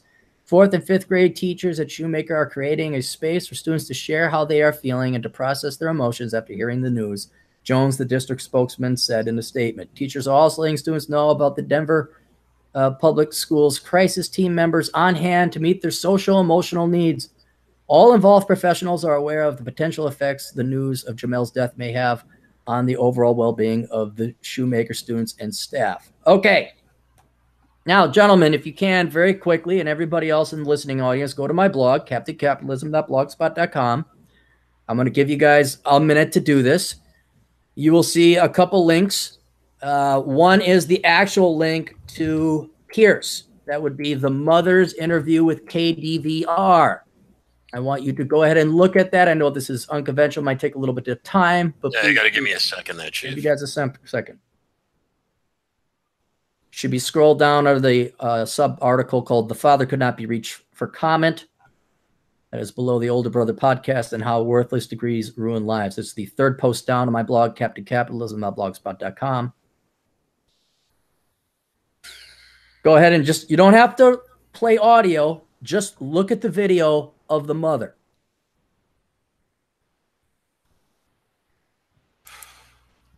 That's 2 articles down, guys. And there's an ad for the video. Of course there is.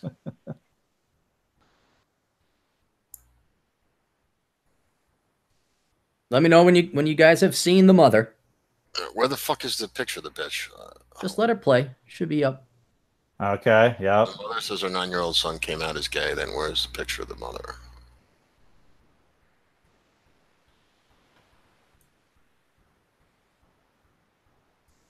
She looks like the Admiral from Star Wars Last Jedi. Yeah, well, I like the title, "The Father Could Not Be Reached for Comment." The first thing I just want to say about this, because Hold it, wait. We gotta wait. There's rhyme and reason. There's an organization to this. DJ, have you seen the picture of the mother yet? Yes. Okay, John, have you seen the mother? no, I don't see her in the article. Where the fuck is the picture? It's in the video. It's in the video. There's 2 links in the article. One, it says altar of alternative genders that don't exist for 9-year-olds and absent fathers. Okay, yeah. The second one's okay. happy because of all the attention. Yeah.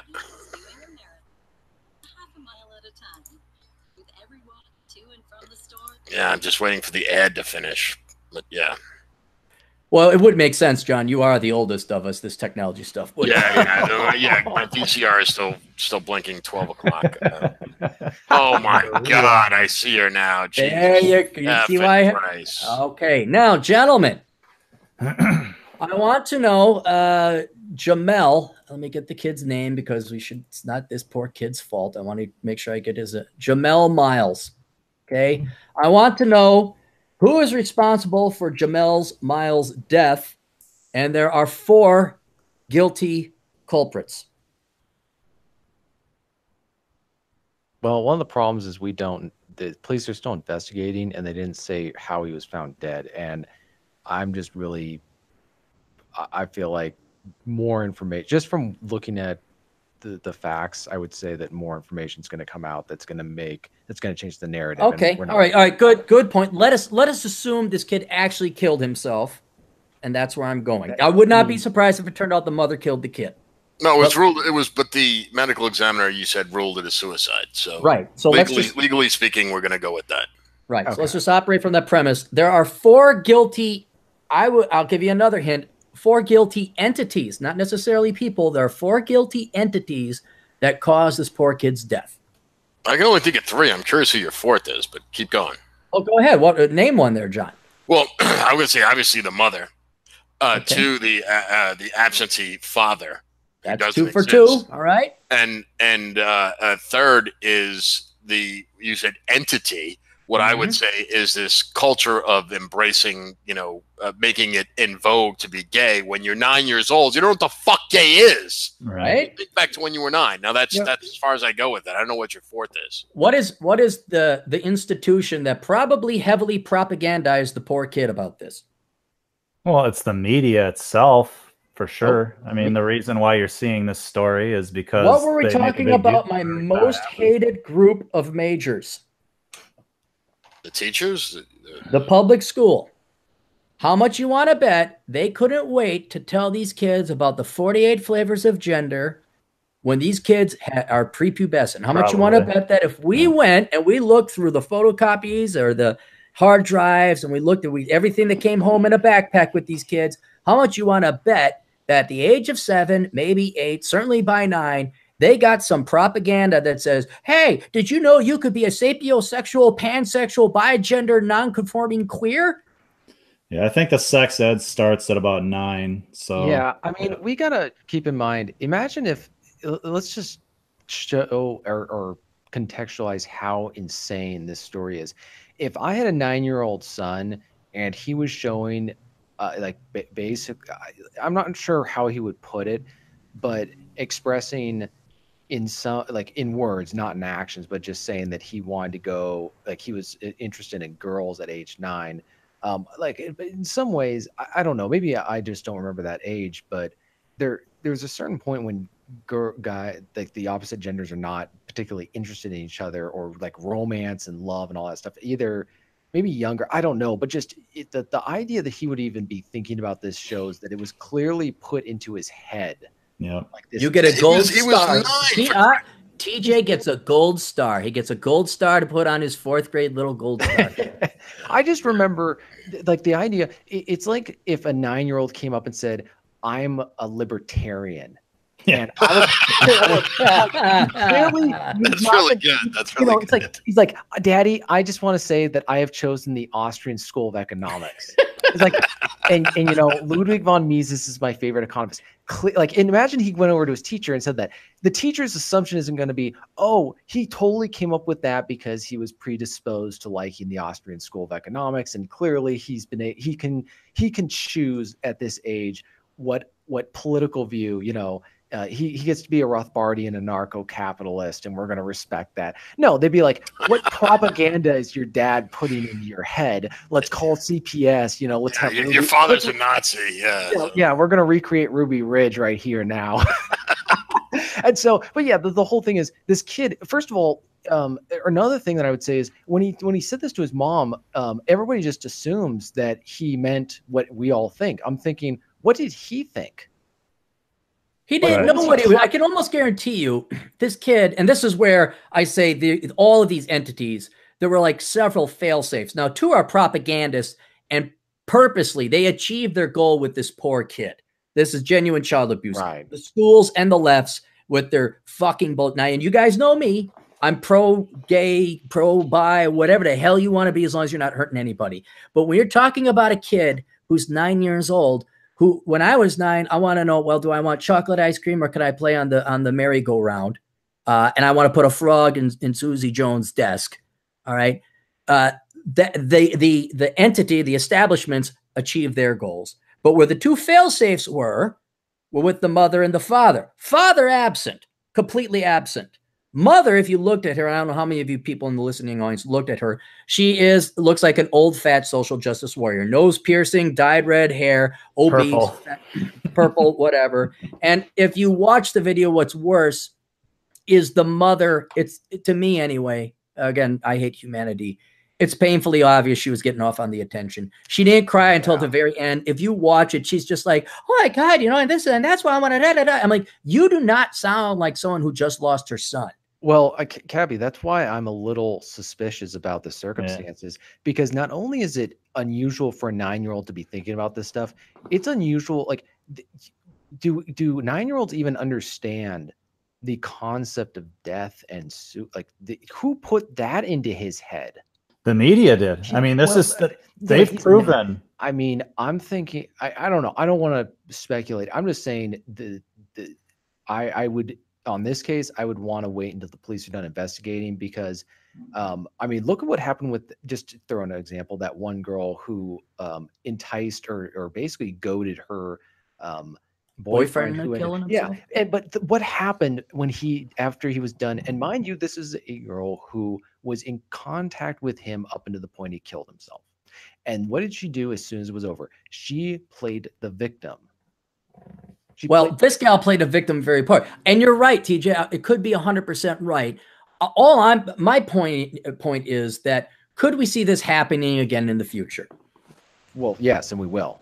Yeah, I mean, it's because the establishment political forces, the foremost arm of which would be the public schools, is pushing this propaganda and this agenda on little children. And then, whereas you would have a counterbalance, you would have, in theory, a nuclear family with two loving parents. Here, you do not have that. Here, you have a broken home. You have a deadbeat father. You have a slut whore of a single mother who is obviously not functional, not responsible or mature.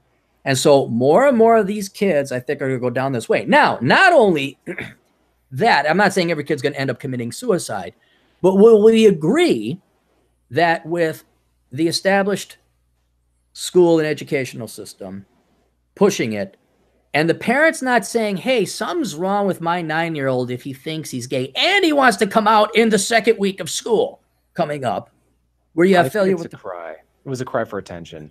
It could have been.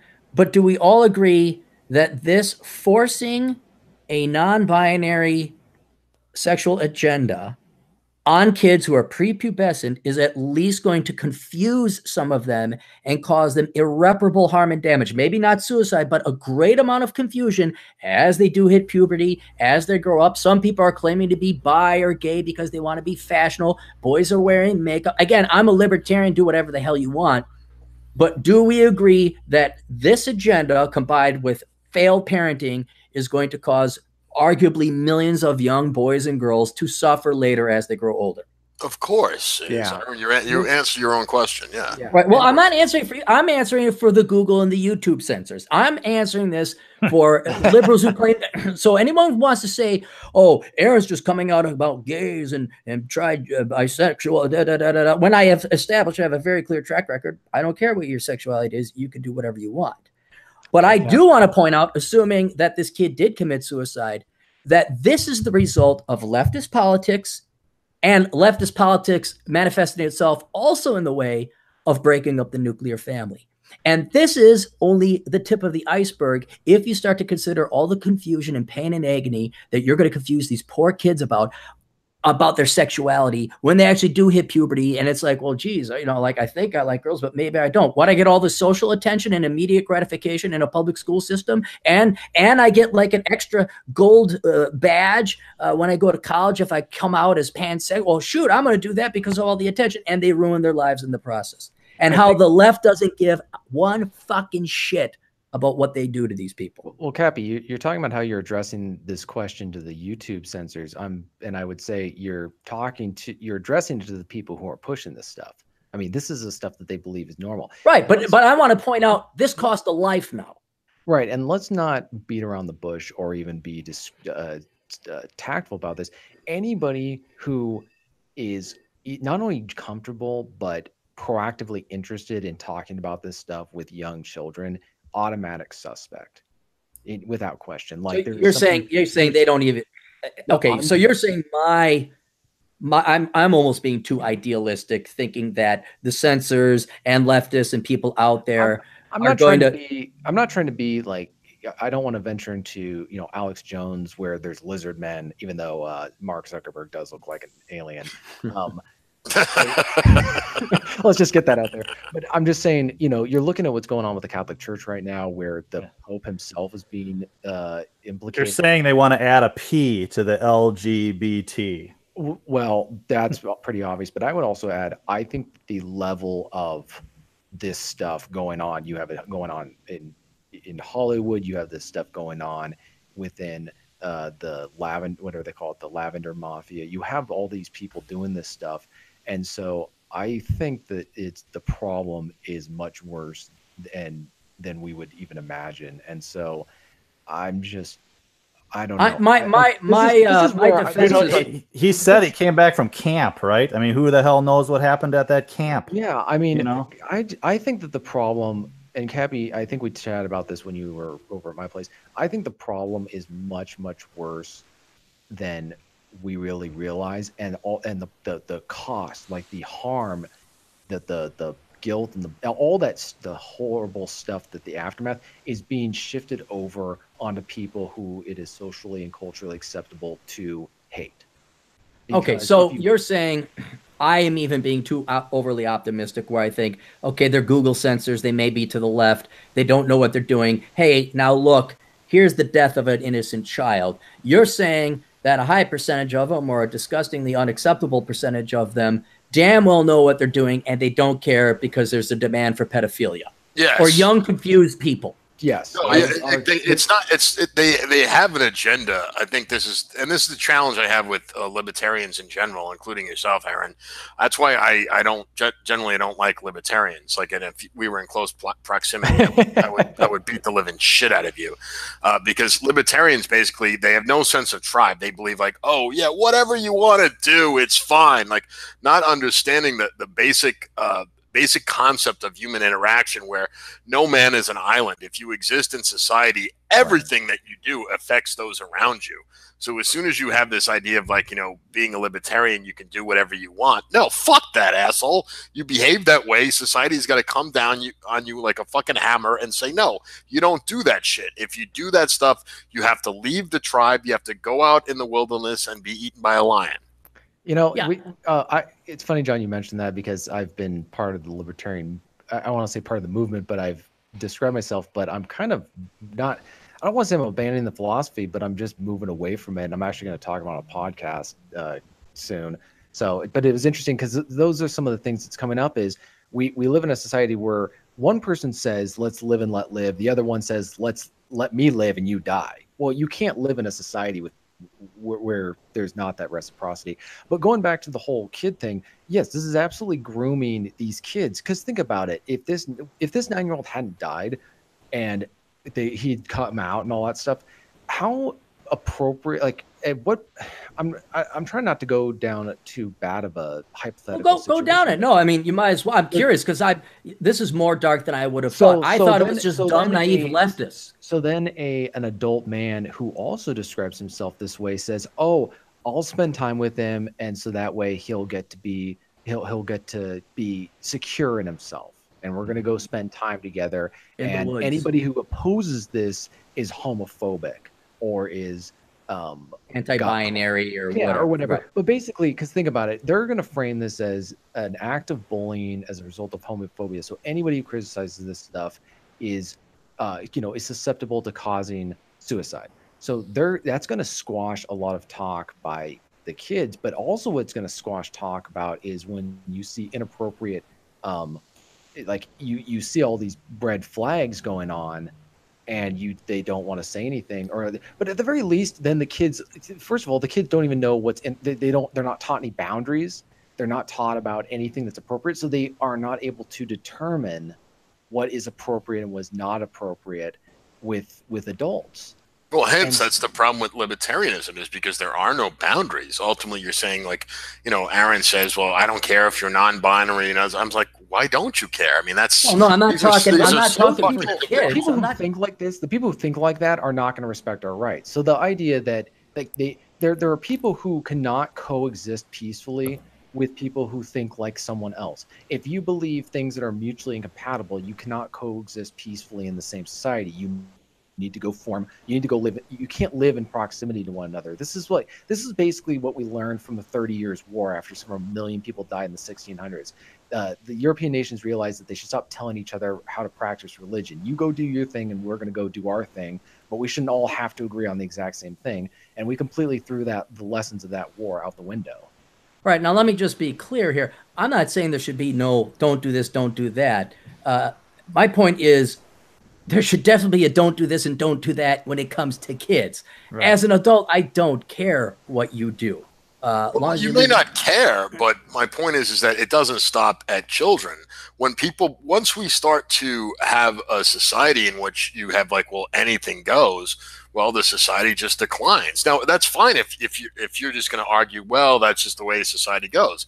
But as long as you understand the cause and effect, that when you have a society where everybody can just be a libertine and do whatever, a libertarian and do whatever the fuck they want, or hedonist, or with no regard for, you're going to destroy society. So basically, libertarians are basically just saying, well, I don't give a fuck. So, don't confuse me. Remember, I'm old. Don't confuse me with these people who believe in things like I'm a libertarian socialist or I'm an anarchist capitalist. Well, I think what John's pointing out is that libertarianism is not, it sows this, the way it's interpreted, in my opinion, is it sows the seeds for its own destruction, because libertarians give aid and comfort to people who want to shut them up and then impose self-restraints like, oh, I can't tell other people what to do, but those people aren't bound by those same rules. It's like having, you're in a war and you're not willing to use firearms because you feel like they're, morally, you're not allowed to do that, but the other side believes that they can. You're going to lose the war.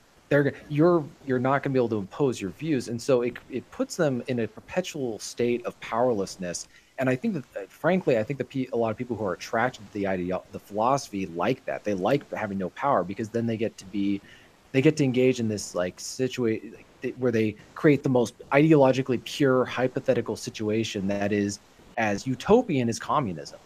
Well, I think that's where I think you guys are confusing me. I'm not some libertarian who is on some discussion forum all day and masturbating to the finer points. I do believe in killing and defending and all that other stuff. I don't believe in a 100% anything goes. I do believe in speed limits and stuff like that, but we won't bore us with the details between Clary libertarianism and 23-year-old recently converted from socialism to libertarianism with a dopey professor or something like that. But yeah, how could I put it? I didn't want to pick on you. It's just no. It made it sound like, oh, Aaron's up for any. He's for. Well, no, it's funny. Anarchy. It's not anarchy that I'm for. Anybody that doesn't draw the line at kids needs to be killed. I mean, that's, and I would consider my philosophy to be kind of nihilism libertarian. But if you can't draw the line at kids, you're a piece of shit and you need to die. Right. I mean, yeah, it's not robotic to the point you follow rules and laws with no ability to discern or judge. I really think that as far as political philosophy and all that other stuff, since we're on the topic, it really has to come down to what the result or the product of that, what you're advocating. And if it doesn't pan out, then it needs to be scrapped. And you do so. It's less about being about the ideology, more about just what results are you trying to get. And if what you're advocating for in theory should work, but the result is you're creating a society that, let's say you're advocating for something that in theory should produce a very productive, socially adjusted society, but in practice it's creating a degenerate society that's collapsing, then that's socialism though, right? Like, it's like in theory it sounds really pretty, right? But it's the same thing with a lot of libertarian, I guess, the way it's applied, where people go, oh, well, in a libertarian society, it would do this. Well, guess what, guys? We don't live in one. Right, we live in a highly controlled, regulated, modern state. And so your arguments that take place in a hypothetical are completely irrelevant. And a lot of these guys don't want to have that discussion. They don't want to have the context because they don't. It's almost like these people don't seem to understand the nuances of human relations. They love dealing with abstracts. Yep. I would say almost conspiracy theories, because they go into la la land. And to show you an example of where, I'm not this impractical libertarian, I believe we should have open borders all the way. Totally, man. Like, I'm kidding. Just fine. I was going to say, what the... Everybody. All right. This is how Aaron mutes everybody. They're going to be muted. You're going to be muted. Now the owner of the show will talk. That's a perfect example where I would draw the line as open borders. I know a lot of the 22-year-olds who just got a pube yesterday like to believe in open borders. But they don't have the contingent, like, yeah, but we better get rid of the state, or I'm sorry, the welfare state. But yeah, I'm not some crazy guy that is going to be like, oh no, we can't have that. You guys can unmute yourself now. I'm trying to unmute you guys. All right, John, there you go, TJ. John, you there? John, unmute yourself. I was going to say that, libertarian, if you're going to be socially libertine, you sure as fuck need to be economically libertarian as well. Because if you're just you just allow anything goes socially, and then you pay for it, then yeah, you're guaranteed decline, you're guaranteed collapse. So But that's what happens is they say, oh, well, you can do whatever you want as long as you pay for it. Well, guess what? They never pay for it. They always because you have a government in place. In a libertarian society, sure, they would bear the cost. We don't live in one. So every time when somebody says in a libertarian society, it's just like ignore everything you're about to hear, because what you should be saying is, in our current modern state, this is what we should be doing. And and whenever I try to bring that up with people, this is why even though I describe myself in philosophically as libertarian, I share a lot of the frustrations that John's been voicing and also Cappy. Like a lot of these people just, it's almost, again, going back to what we were saying at the beginning of the episode, they're trolling. I doubt how many of these people are sincere, because here's the thing about libertarianism. They're not in power. They're never going to be in power. So they never have to actually think. They never have to take what they're advocating seriously. It's the same thing with the debate over whether it's libertarian to vote or not. They can have that discussion because there's not enough of them for them to actually matter in an election. Because I promise you, if they were going to determine who is going to be running the country, they would probably take that vote a lot more seriously. But they don't, because there's only a couple thousand of them. So it's like, maybe 1 million of them in a country where hundreds of millions of people are voting. So, they can afford to do that, as opposed to somebody who's actually given power or has the ability to change the outcome of the country. They would be a little bit more sober-minded. Okay, well, I'm glad we had libertarian talk. I just want to chime in on the last part. Oh, go ahead, John. No, I would say ultimately, like my philosophy comes down, and I've said this a million times in a million different live streams, is ultimately I'm a tribalist because, and the reason is because it ultimately it's reverts to what natural law is, and Aaron even talked about this very beginning about what we are evolved to be.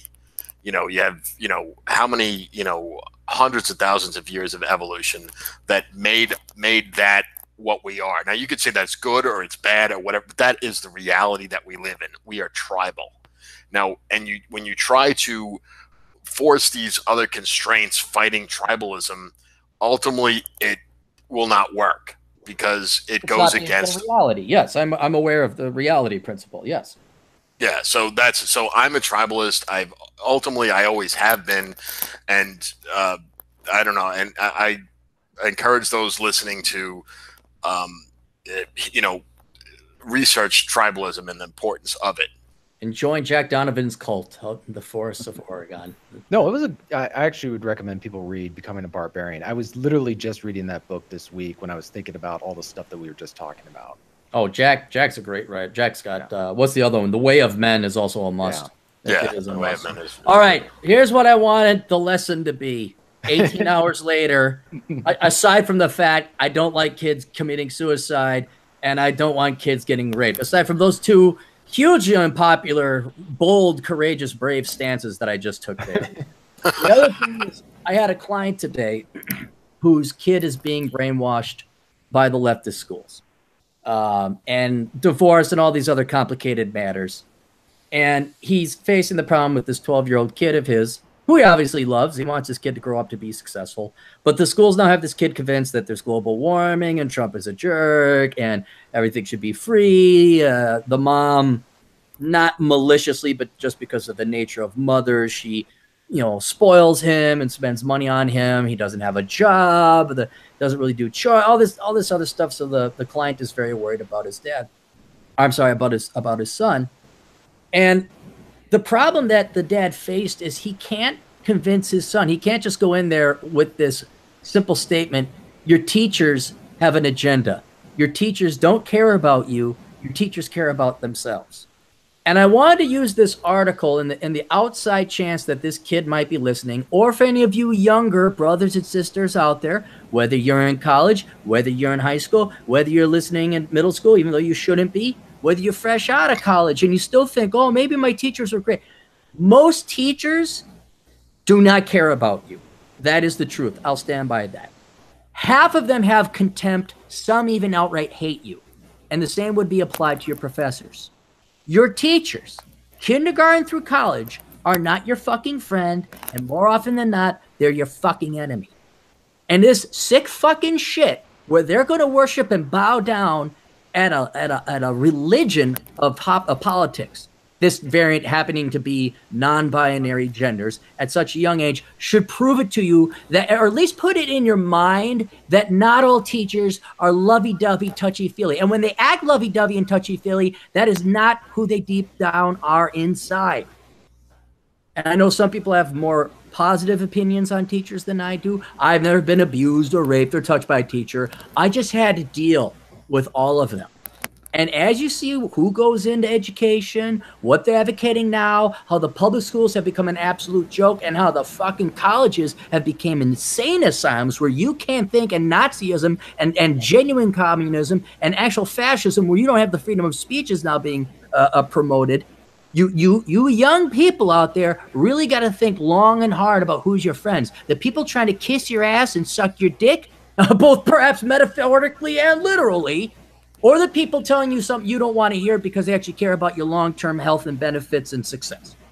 And that's all I wanted this article, aside to point out who was at fault, and there's many failings among family and leftist politics, but to maybe wake kids up, whatever their age, and realize that your teachers aren't your friends.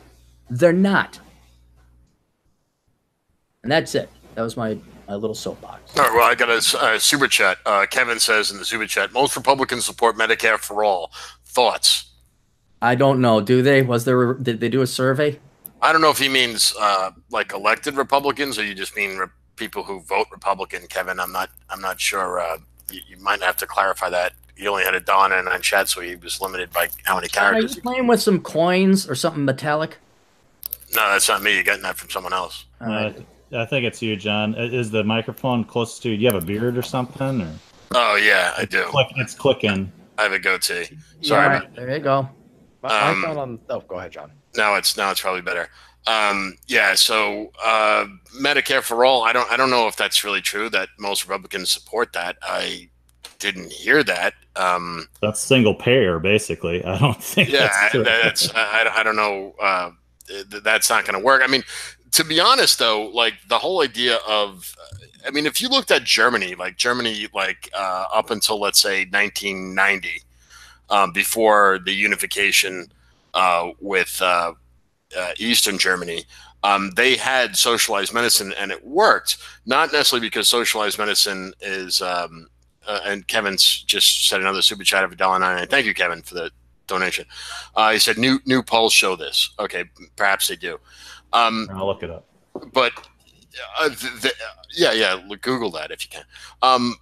The reason that it worked is because Germany was a homogeneous society where they shared the same language, they shared the same culture, they shared the same history. And this goes back to my whole argument about tribalism, where a lot of things that can work in a tribalistic society, where when you have all these things in common, where you share the same history, you share the same stories, you share the same mythos, there's things that can work, as opposed to you have a society like the United States, where you have many nations inside one state, and it's not going to work. There is no there is no one pure tribe.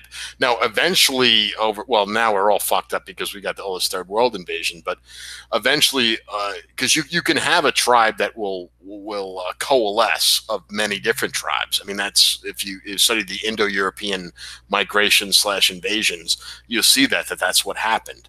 I don't want to get too deep into the history of that, but that's why the Germans were able to be so effective, where they had, total first world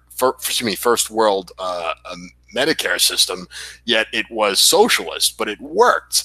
Now, does it work? No, of course not, because you pumped in several million third worlders in there, and now it's falling apart.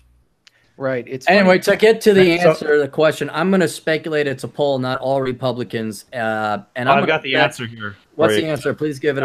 It's just in the last day, a poll came out. It says, according to a new Reuters poll, all right, that 70% of Americans support a Medicare for All program, and it includes 84% of Democrats and 52% of Republicans. And I think this is this is the move, man. This is why they are banning people online. This is why they are getting conservatives and people like us to not be able to talk to each other, to shadow ban us or to whatever, is so they can put this fucking bullshit out where people don't understand what fucking Medicare for All even means. Oh, sure. That's fine. And it's single payer. So they're going to use this now to push single payer. This is all, I don't want to get too conspiratorial, but I think that's what this is this is the first signs of people getting banned, and then they're going to put this shit out there and just push it. And we don't even know if this fucking Reuters poll is even accurate. All right, what is the name of the person who donated the super chat and had a question? The name is Kevin McComer. I don't know how to pronounce it. Okay, Kevin, it's a poorly worded poll put out by Reuters with a political purpose to say, oh, Medicare for All, it sounds very nice, very euphemistic, so they could show a bullshit statistic showing that, oh, look, 70% of Americans are in favor of Medicare for All. But if you asked it, do you want to pay more taxes so lazy people who don't work? No, I mean, that is the answer. That is the answer. And you'd get a completely different percentage. So, but I guess the problem is that that's not how people vote, and that's not how anybody thinks about it. But it's funny, John, you were mentioning other countries where they have these kind of systems. The problem also with America is we're so fractured in terms of just the moment you set up any system, you're going to have an enormous section of the population that is going to go look for the loopholes and how to extract as much as out of that system as possible without putting anything in. I had a friend who's got relatives from a Nordic country and from back in the day, and they had I think they had a welfare system and they paid a lot in taxes, but there was this almost shame culture for anybody who drew money out of the welfare system. So there was this idea that you do not take money unless you actually need it, because that's for people there. It, I guess, kept the system sustainable a lot longer than it ever would in the United States. But the other problem, because there was a sense of collectivism, right? Like they were worried about how other people viewed them because they saw themselves as part of, and I'll go back to the same word, the same tribe. Right. And the problem with it also, people are always like, well, look at Nordic countries. Well, okay, look at the population we're talking about. We're talking about people like in Iceland, half the nation showed up to their airport to celebrate their like rugby team. It was like half the nation showed up. All 6 of them. We couldn't we couldn't fit half of Seattle at SeaTac. So, you're talking about these very small populations. And yes, also let's add homogenous. I mean, look at Iceland. Iceland is one of the most homogenous nations, and like literally unchanged within internally over thousands of years. Like they are descended 1,000 years, yeah. Yeah, they're the same people who were there back during the time of Beowulf. So a little bit different from a nation where there's no continuity between anybody in the same area. But what's gonna end up happening is it's gonna be used in our country to transfer wealth from to help pay for stuff as our country becomes more and more in debt, to cover it up, kind of like with Social Security and Medicaid and Medicare and all this other stuff. They're going to find ways to draw money from the private sector in order to keep these things propped up. All right, okay. Let me advance this and accelerate this before we lose more of our audience. You mean parasites from other cultures are going to steal our shit if we let them? I'm saying that people here in the country right now will do it too. Right, yes. It's a scramble for, like, anybody who doesn't take is going to lose. Guess who jumped all over this poll in the article? I'm going to guess Huffington Post or some leftist. No, which politician jumped all over this poll? The teeth and eyes. She and her wise Barry. Jedi master. Who would that be? Bernie. Elizabeth Warren. Bernie Sanders. Yep. No. You guys know how easily predictable and boring this all is, right? It's good. It's good to know. It's good to know and be prepared for the day when the government will then start taking away or denying you healthcare coverage, because they're going to start looking at your politics. They're going to look at what you're. We're going to look at the color of your skin. Well, I'm saying that like you need a kidney or you need something or whatever, and you got to go through the government. I promise you, they're going to have people looking at your background to say, do we really want to give this guy? He's a political dissident. No, we're going to give it to somebody whose politics are more appropriate, and all this other stuff. Like, by the way, let's harvest his organs and give it. It's not even going to be official. This is like, it's the same way with the IRS investigating political dissidents and auditing them and basically giving. Yeah, what was her name? Lerner, the IRS under Obama. Well, Lerner was the last name, right? Yeah. And so we're going to see the same thing with the healthcare system. So I guess the point is not talking about this as if it's a shock to anybody, but saying be aware and take the precautions, like figure out a way to prevent this possibility. Like if this was to become a reality, you don't want to wait until that happens before you do something about it. I guarantee this is going to be shoved in our face. So yeah, I have a feeling that this will.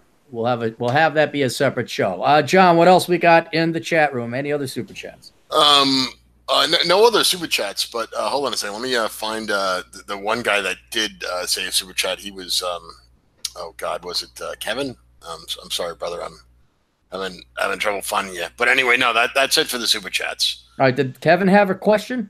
Oh God, I'm trying to find it. The Kevin question was about that poll. Okay. 52% of Republicans support Medicare for all. So that was his question. Good. All right. So we're all good out of the chat. Super chat. No. I'm sorry. This is the sorry to interrupt, Aaron.